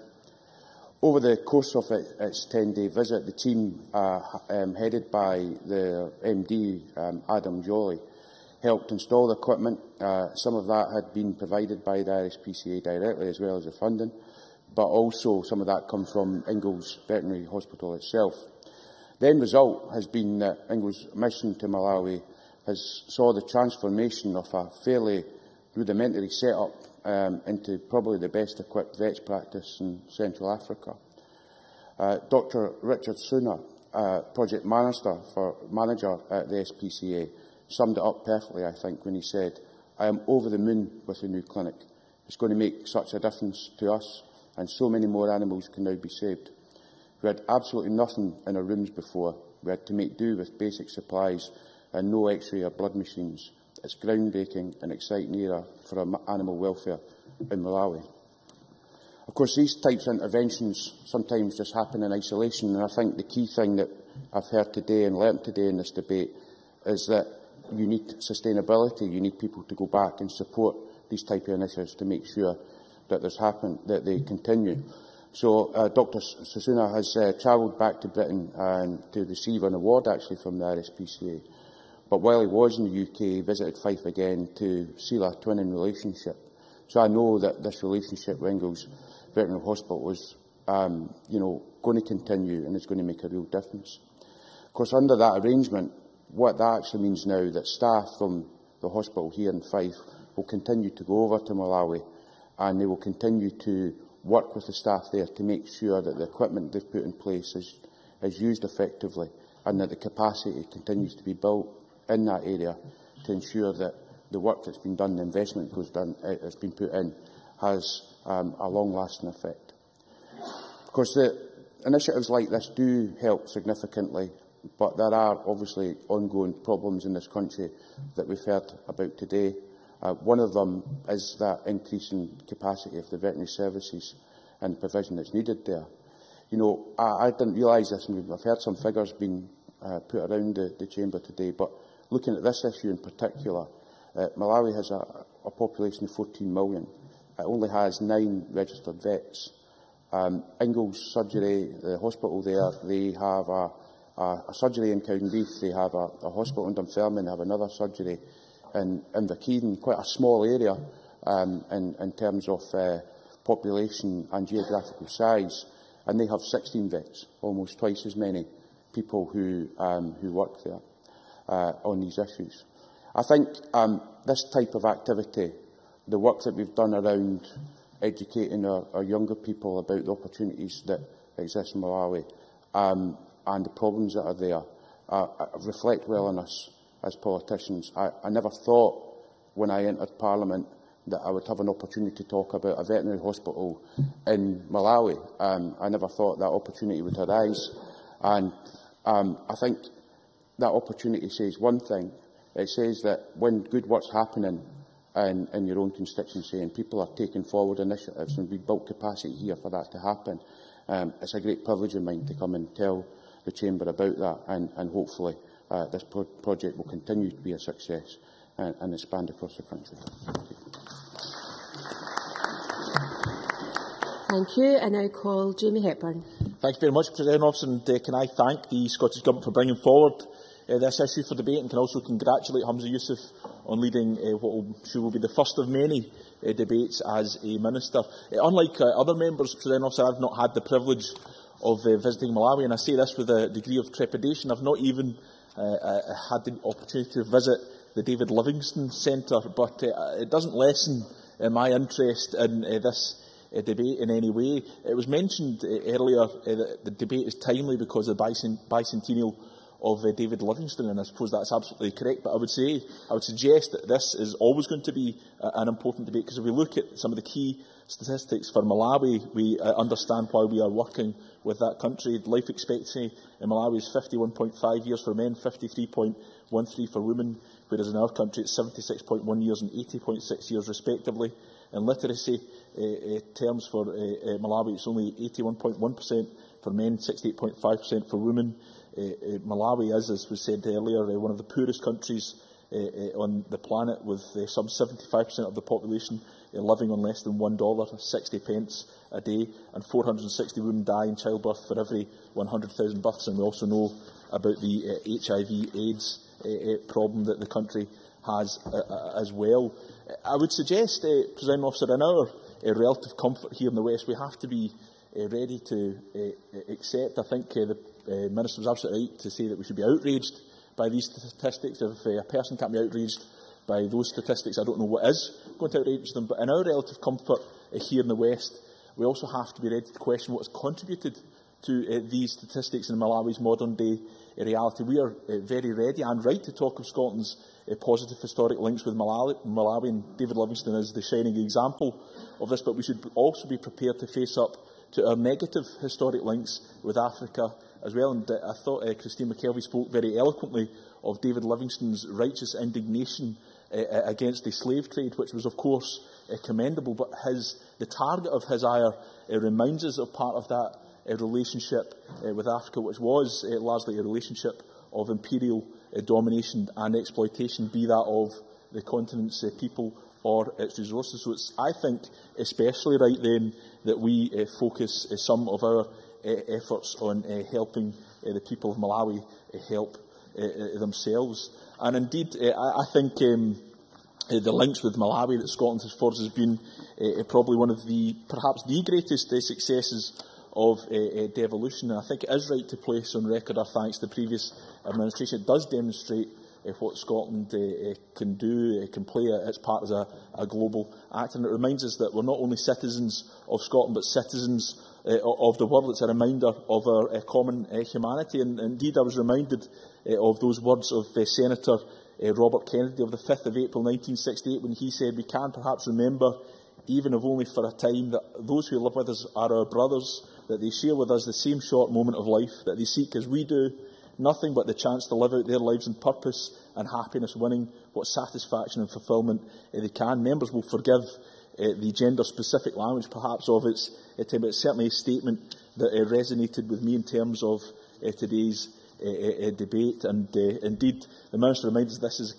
about connection between people, between brothers and sisters, if you like. And I think the connections within our own communities vividly demonstrate. I'm always delighted when I visit many primary schools in Commonwealth South that are engaged with Scotland's historic and ongoing links with Malawi. And there is also one extremely positive link from my constituency to Malawi, and that's the link that St Maurice's High School in Commonwealth has with two schools in Kemenya. The schools in Kemenya have previously visited Scotland. I was very delighted to host them here at the Scottish Parliament. And last school year, about 10 pupils from St Maurice's High School visited Malawi, and they had to fundraise for those efforts about £1,000 for each pupil participating, not only so they could pay to get there, but also to raise funds for their partner schools. And I think that's tremendous dedication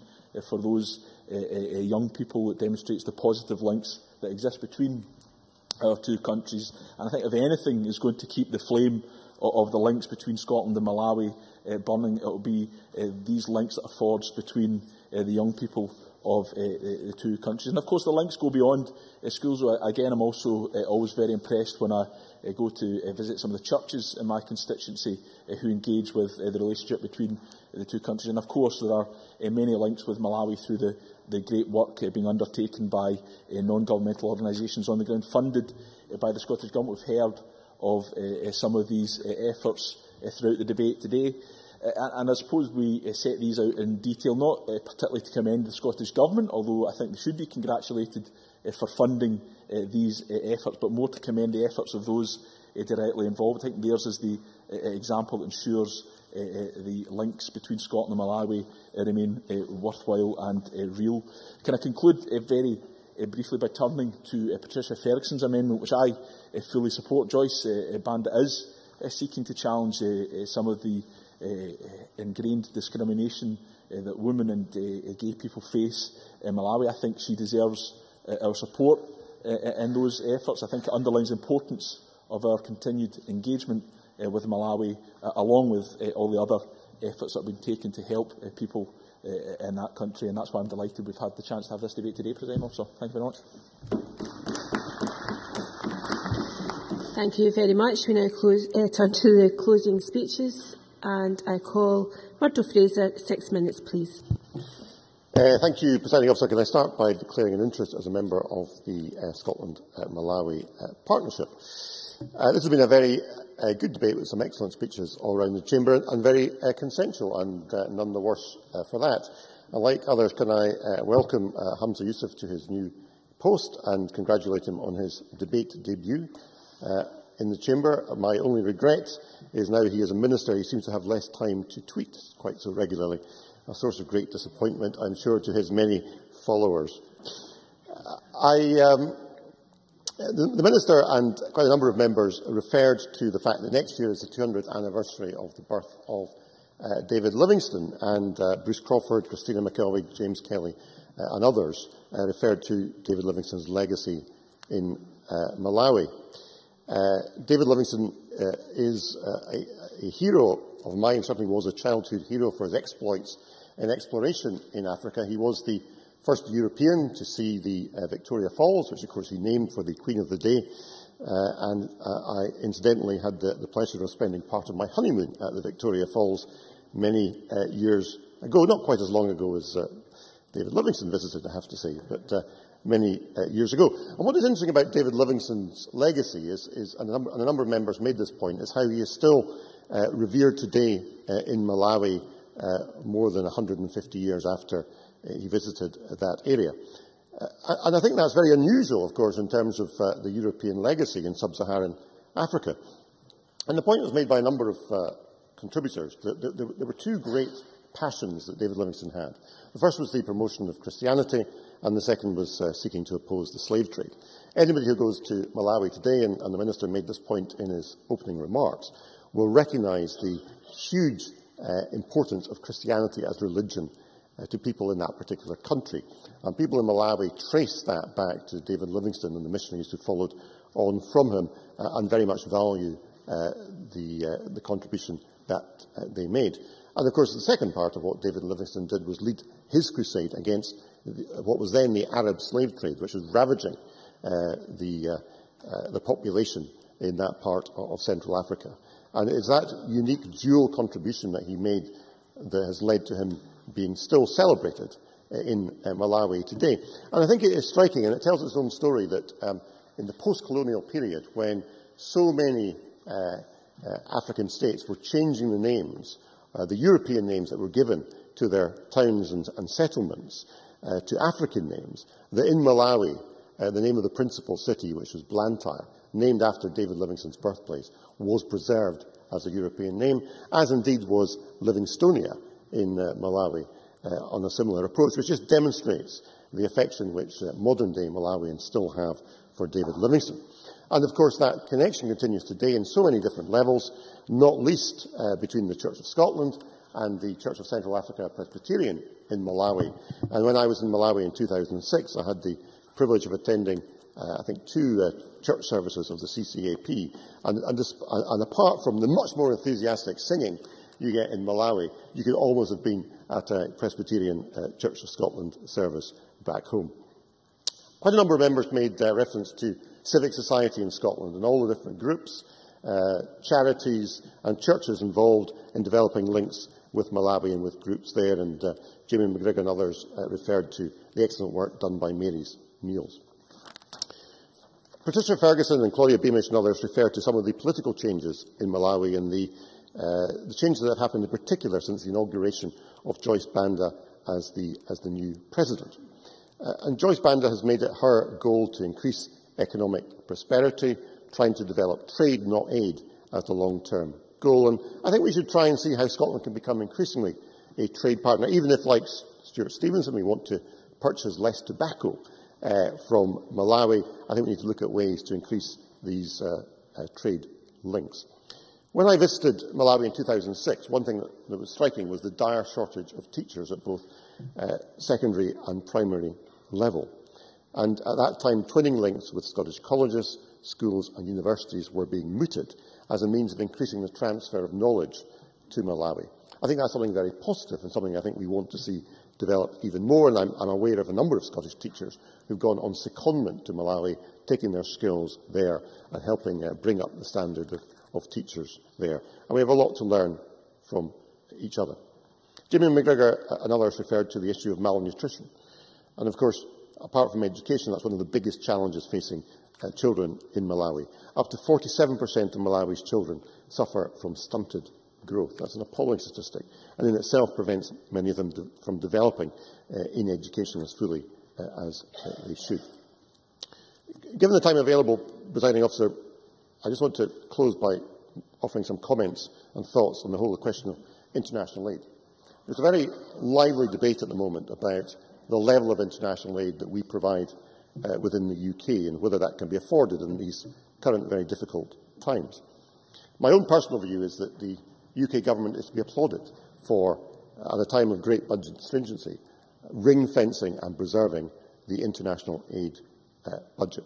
Now, I accept there are always issues about how that spending is allocated, and there's a big debate right now going on about the allocation to India.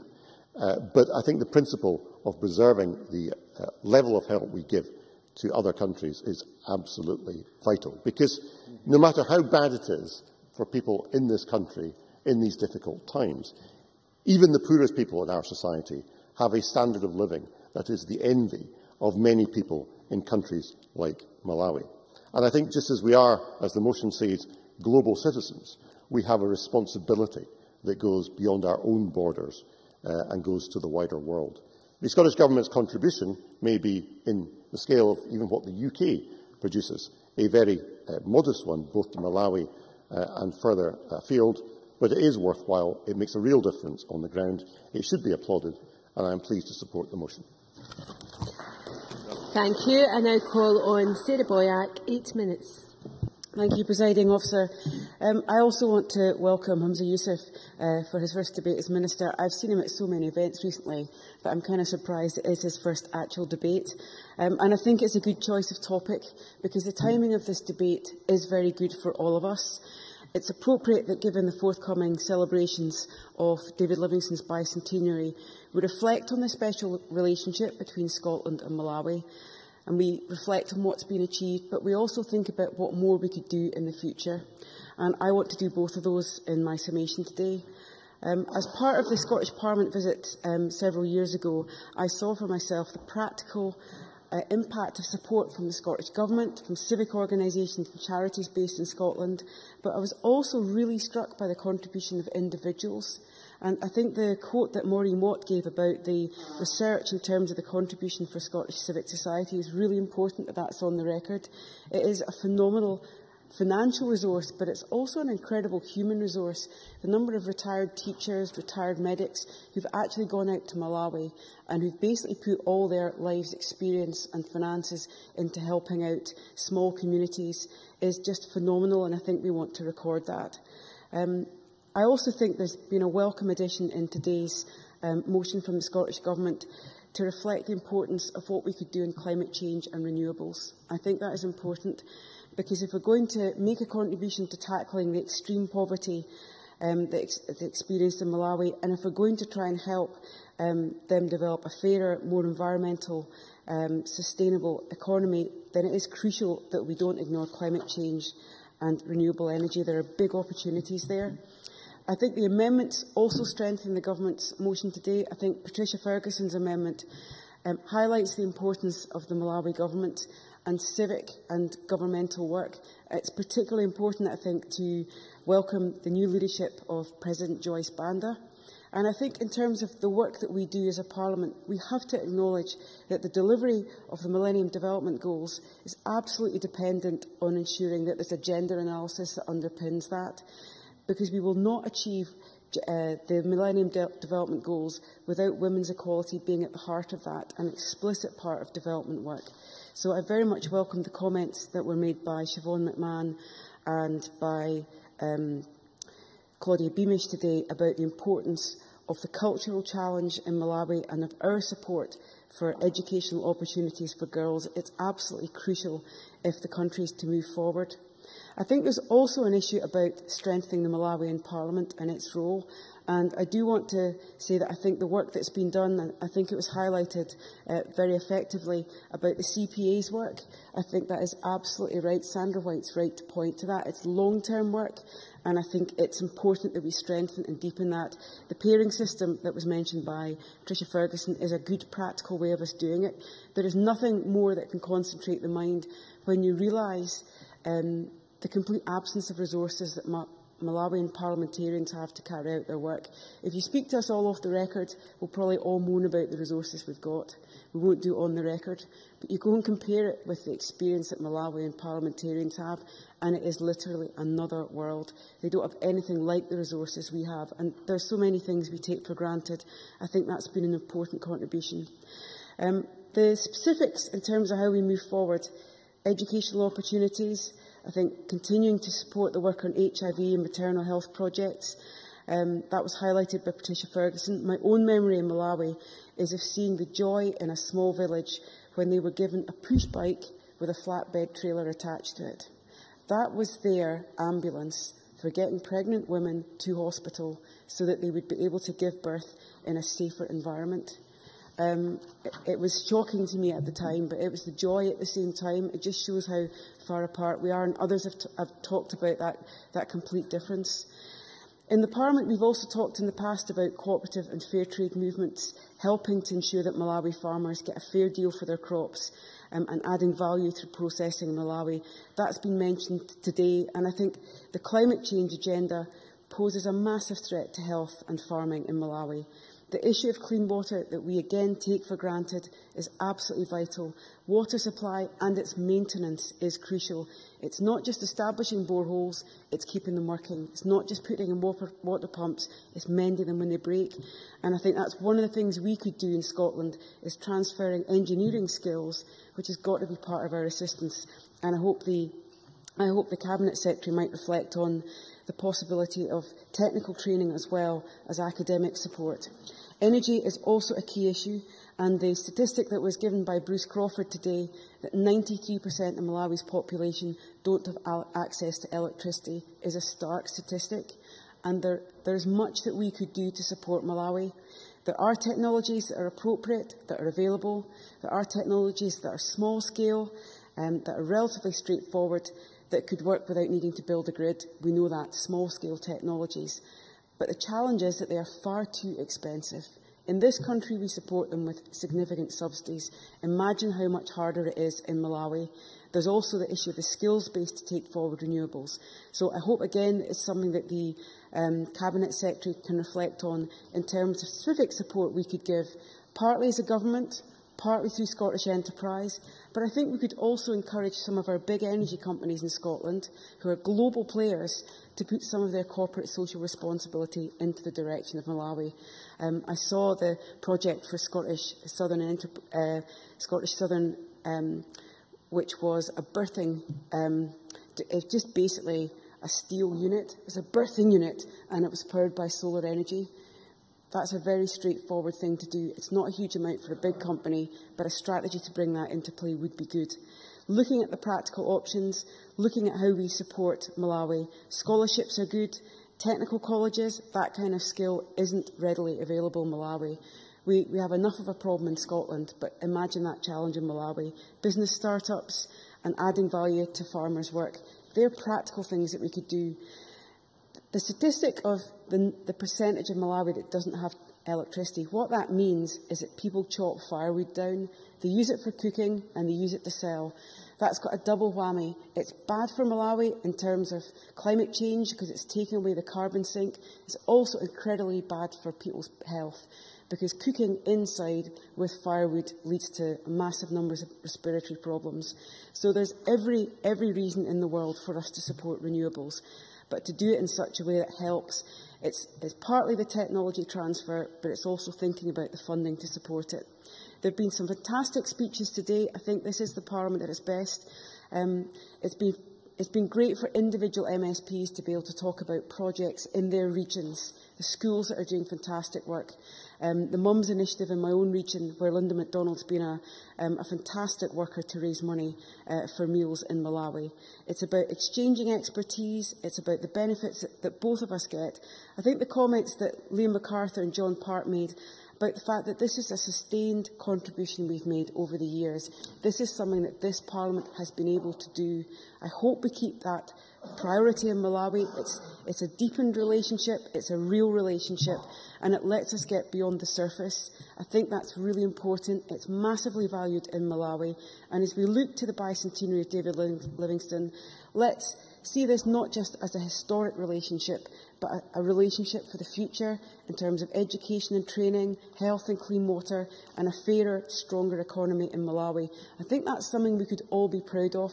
Today's debate demonstrates the massive support there is across this chamber for doing more and for building on what's been done in the past, not just as a government, but in terms of civic society and individuals. And it's about how all of us working together can make a real impact and can make a real contribution.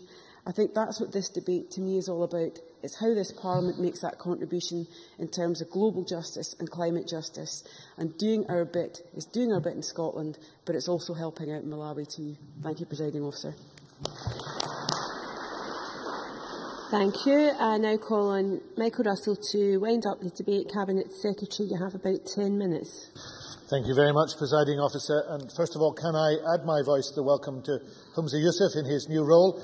He said at the outset that he paid tribute to his Cabinet Secretary for having performed the one-woman role. I have performed the similar one-man role, and I know that your appointment is a very important sign of progress within the Scottish Government to fulfilling all the many aims that we have in terms of international development and international relations. And your enthusiasm, and I might even echo Mr Stevenson and say your youth is important in driving forward our desire for a better world. And your announcement today that the new funding round will open for Malawi now will be followed with enormous interest in Malawi, as indeed this whole debate will be followed in that way as well, Presiding Officer. I spoke about this debate to a number of people I met last week, including Her Excellency the President, and all are interested in the work that we are doing. And this has been an excellent debate. It has been, Sarah Boyk has said, the Parliament at its best. It has paid warm tribute to those who started the work that has been undertaken. It has talked about those who are not with us for one reason or another, including Karen Gillan, who took this work forward. And it has involved the whole Parliament and the experience of the whole Parliament in deciding and looking at the way we should move forward. And I think all of us will reflect on this afternoon as one of the better afternoons we have spent in this chamber. I want to try and answer, Presiding Officer, as many of the specific points raised as I possibly can. Before I do that, let me give you 3 snapshots from the recent visit that I made to Malawi. I regard myself as incredibly fortunate to have visited Malawi. That was also the first time that I had visited Africa, and everybody I met in Malawi said, "How wonderful, you've chosen to come here first." Well, I have to say that I can't imagine of going anywhere else now. So great was the experience in the warm heart of Africa. But let me give you these 3 snapshots. The first is sitting in a field by a school in the Dedza Highlands, surrounded by the whole school and also most of the local community. The school has a couple of brick-built buildings, but most of its classrooms are made of straw and reeds with straw and reed roofs, and the floors are mud upon which most of the children sat for their lessons. But it was the most exciting demonstration of a school I've seen in a long time. Because in addition to the mothers who sang, we had a mock debate from some of the pupils. And the subject they debated was an extraordinary one I hadn't even thought of. They debated whether those children who dropped out of school should be allowed to come back. And they did that because the rate of dropout is enormous. The number of children who finish primary school is something below 35% and well below that for girl children. But what they wanted to say was that there has to be a cost for dropping out, but there also has to be an opportunity for every child to learn. And it was a wonderfully well-balanced debate. And at the end, we had a programme of people to contribute, and I didn't know I was meant to say anything until I saw the programme 5 minutes before I sat down. When I got up to speak, I did something very simple. I told the story of Bruce and the spider, because it is a culture that is based upon story, legend, and tradition.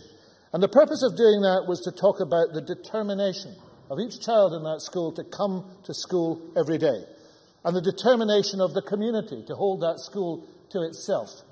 And I've scarcely been as impressed as I was about the desire to learn and to drive forward in that school, sitting amongst those pupils, sitting amongst that community, looking at the mountains around me and realizing how much people want to move forward. Now, my second snapshot is the meeting I had with Her Excellency Joyce Banda. She has quite a set of problems to solve. If I can remind you, Presiding Officer, briefly that the population is growing exponentially. It is at 15.5 million now. It will reach 23 million by 2025 and possibly 37 million by 2050 if families continue to have, on average, 6 children. The poverty has increased in the last decades. There are 20% at risk of suffering multiple deprivation. It is 171 out of the 187 countries in the world in terms of development. Its income per capita is $750, and the government has just £80 per person to spend on all services. Maternal mortality remains very high. 3 million people have no access to clean drinking water. Only 7% of people have access to electricity. As I've indicated, not only is the dropout rate from school, only 35% of children finish primary school, less than 10% of them go to secondary school, and the rate of access to university is 0.4%. It is the lowest in Africa, the second lowest in the world. And yet, I met a president and her ministers absolutely focused and enthused on the job that they had to do. She was utterly passionate about the issues of gender, in particular the issue of female education, and we talked about it for a great deal of our time. She wants to see progress in early years education. She is keen on the Livingstone Bicentenary and celebrating the links we have. She was utterly intrigued by the concept of village-level renewables and how those would be taken forward, and it was her who recommended to me a book called The Boy Who Harnessed the Wind. Some of you will know it, featuring the story of William Kambatweba, who invented a windmill in his own community in order to light it. A book that tells you a great deal about the society and about the nature of the society, but also tells you a great deal about individual passion. And if I were to choose my third snapshot, it might be, as Mr McGregor has indicated, the story of Mary's Meals, the wonderful work that's being done by that charity throughout the country, where, as Patricia Ferguson indicated, just the act of feeding a child each day does miracles. It makes children want to come to school because they are going to be fed. It makes children able to study and to do better. And it retains children in school because they are not so hungry that they have to leave that school and go somewhere else to find food. It is a wonderful thing being done efficiently by a Scottish charity based in Argyll. And of course, Martha Payne, who has done so much for that charity, is now shortlisted for the Herald Campaigner of the Year award. I could have talked about the permaculture project I visited, which was absolutely inspirational, teaching people how to grow crops 2 or 3 times a year in a country that still thinks there's only one harvest a year. The Education Round Table, visiting the University of Malawi, perhaps talking with agencies about the potential for renewables. But I want to mention the Joint Permanent Commission that met in Zomba at the end of the week, which I co-chaired with the Malawian Foreign Minister, the Honourable Ephraim Chieme. Now, I felt very at home in Zomba because the mist was so thick that it reminded me of Tynebruch. The mist would come down onto the hills, but the focus and clarity of the discussion was quite incredible. And what we talked about was that web of relationships which this Chamber has talked about this afternoon.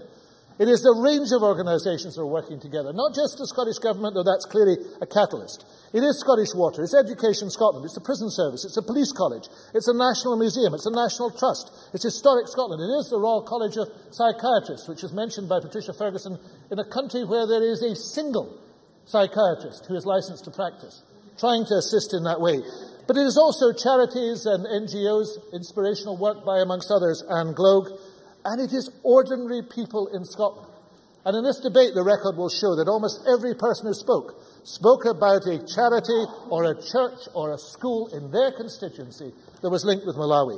And that is the idea, to link 2 nations together, to create that web of relationships so that we can support each other. So we have huge opportunities and huge responsibilities. And it's taking up those opportunities and meeting those responsibilities that we've all talked about this afternoon.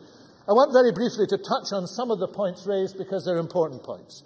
The issue of tourism raised by Patricia Ferguson is an important one. And the work that's being done by Historic Scotland, particularly with the Ministry of Tourism, may assist in that. There is a great deal, though, of infrastructure building to be done. There is the issue of the Scottish Prison Service that she also raised. And the Scottish Prison Service is actively considering what support it can provide to the Malawian Prison Service. And the Scottish Government supports, through its grants programme, the Venture Trust, doing amazing work in Kacherry Juvenile Prison, where the experience is exactly the same as was outlined by members, and particularly by Siobhan McMahon, where people can be abandoned forever within the system. Maureen Watt raised the issue of mobile phone apps, which sounds counterintuitive, except being used in schools, as is presently happening on iPods. They, in actual fact, can provide teaching where there are no teachers, where the teacher-pupil ratio might be and is 90 or 100 to 1, and can provide a consistent standard of education. She also referred to the use of modern technology. 20 years ago in Africa, I understand, in Kenya, the first mobile phones were regarded as ridiculous. They would never catch on. I have to say that the mobile phone reception in Blantyre is better than it is in mid-Argyll. So what we need to understand is that sometimes we will have to leap over existing technological barriers in order to do things. Many members talked about David Livingstone and the fondness for which David Livingstone is regarded. We should remember that David Livingstone did remarkable things in Malawi and in Africa, and they have not been forgotten. And the joint celebrations we'll have next year will make that clear. But we have to build on his work and make sure that that relationship continues to grow. Now, there are many other issues that have been raised today. Modern capacity building was raised by Claire Adamson. Claudia Beamish asked about gender issues, and I'm sorry I haven't got time to fill out what the President said, but the President and her government are very focused upon them. Secondees from the Scottish Government are working in renewables, and the Climate Justice Fund is regarded as one of the great innovations that we have made within that country and in the work we are doing. But I think the most profound contribution this afternoon came from my friend Bruce Crawford. Because when Bruce Crawford talked about the relationship between the countries, he talked about the flag first of all. And that flag of Malawi, of course, has those 3 strands in it. It has the black for the population of Malawi, it has the red for the work and struggle, and it also has the sun rising. And it is the sun rising in Malawi that matters. He said at the end of his speech that we should keep trying for Malawi. Presiding Officer, in the opening of the agreement we have between Malawi and Scotland, it says this: We have a long history of collaboration.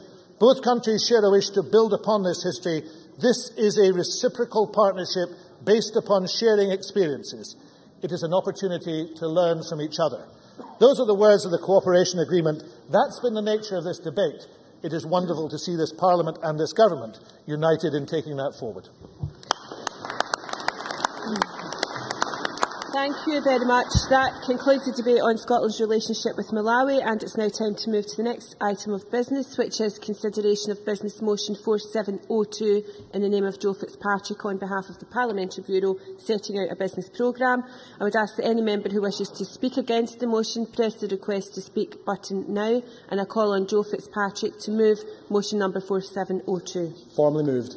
Thank you. No member has asked to speak against the motion. Therefore, I will now put the question to the Chamber, and the question is that motion number 4702 in the name of Joe Fitzpatrick be agreed to. Are we all agreed? We are agreed. The motion is agreed to. The next item of business is consideration of Business Motion 4703 in the name of Joe Fitzpatrick on behalf of the Parliamentary Bureau setting out a Stage 1 timetable for the Aquaculture and Fisheries Scotland Bill. I would ask any member who wishes to speak against the motion to press the request to speak button now, and I call on Joe Fitzpatrick to move motion number 4703. Formally moved. Thank you. No member has asked to speak against the motion. Therefore, I will now put the question to the Chamber, and the question is that motion number 4703 in the name of Joe Fitzpatrick be agreed to. Are we all agreed? Yes. The motion is therefore agreed to. The next item of business is consideration of Business Motion 4704 in the name of Joe Fitzpatrick on behalf of the Parliamentary Bureau setting out a Stage 1 timetable for the High Hedges Scotland Bill. I would ask any member who wishes to speak against the motion to press the request to speak button now, and to ask Joe Fitzpatrick to move motion number 4704. Formally moved. Thank you. No one has asked to speak against the motion. Therefore, I will now put the question to the Chamber. Question is that motion number 4704 in the name of Joe Fitzpatrick be agreed to. Are we all agreed? Yes. The motion is agreed to. The next item of business is consideration of Business Motion 4706 in the name of Joe Fitzpatrick on behalf of the Parliamentary Bureau setting out a Stage 2 timetable for the Scottish Civil Justice Council and Criminal Legal Assistance Bill, and I would ask any member who wishes to speak against the motion to press the request to speak button now. And I call on Joe Fitzpatrick to move motion number 4706. Formally moved. Thank you. No member has asked to speak against the motion. Therefore, I will now put the question to the Chamber. The question is that motion number 4706 in the name of Joe Fitzpatrick be agreed to. Are we all agreed? The motion is therefore agreed to. And the next item of business is consideration of two Parliamentary Bureau motions, which I would ask Joe Fitzpatrick to move, and these are motion number 4707 on approval of an SSI and motion number 4708 on the Office of the Clerk. And formally moved. Thank you very much. And the question on those motions will be put at decision time, to which we now come. And there are 4 questions to be put as a result of today's business. The first question is that Amendment 4694.2 in the name of Patricia Ferguson, which seeks to amend motion number 4694 in the name of Humza Yousaf on Scotland's relationship with Malawi, be agreed to. Are we all agreed? Yes. The amendment is therefore agreed to.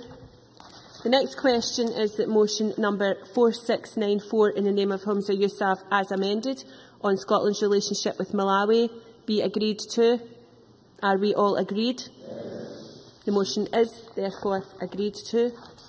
The next question is that motion 4707, the third question is that motion 4707 in the name of Joe Fitzpatrick on approval of an SSI be agreed to.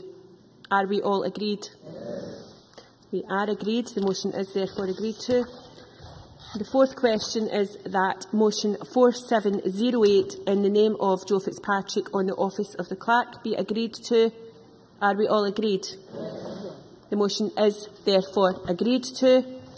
That ends decision time, and I will allow a short pause to allow members who are not participating in the next debate to leave quietly and quickly, please, and for the public gallery to clear. We will then move on to members' business.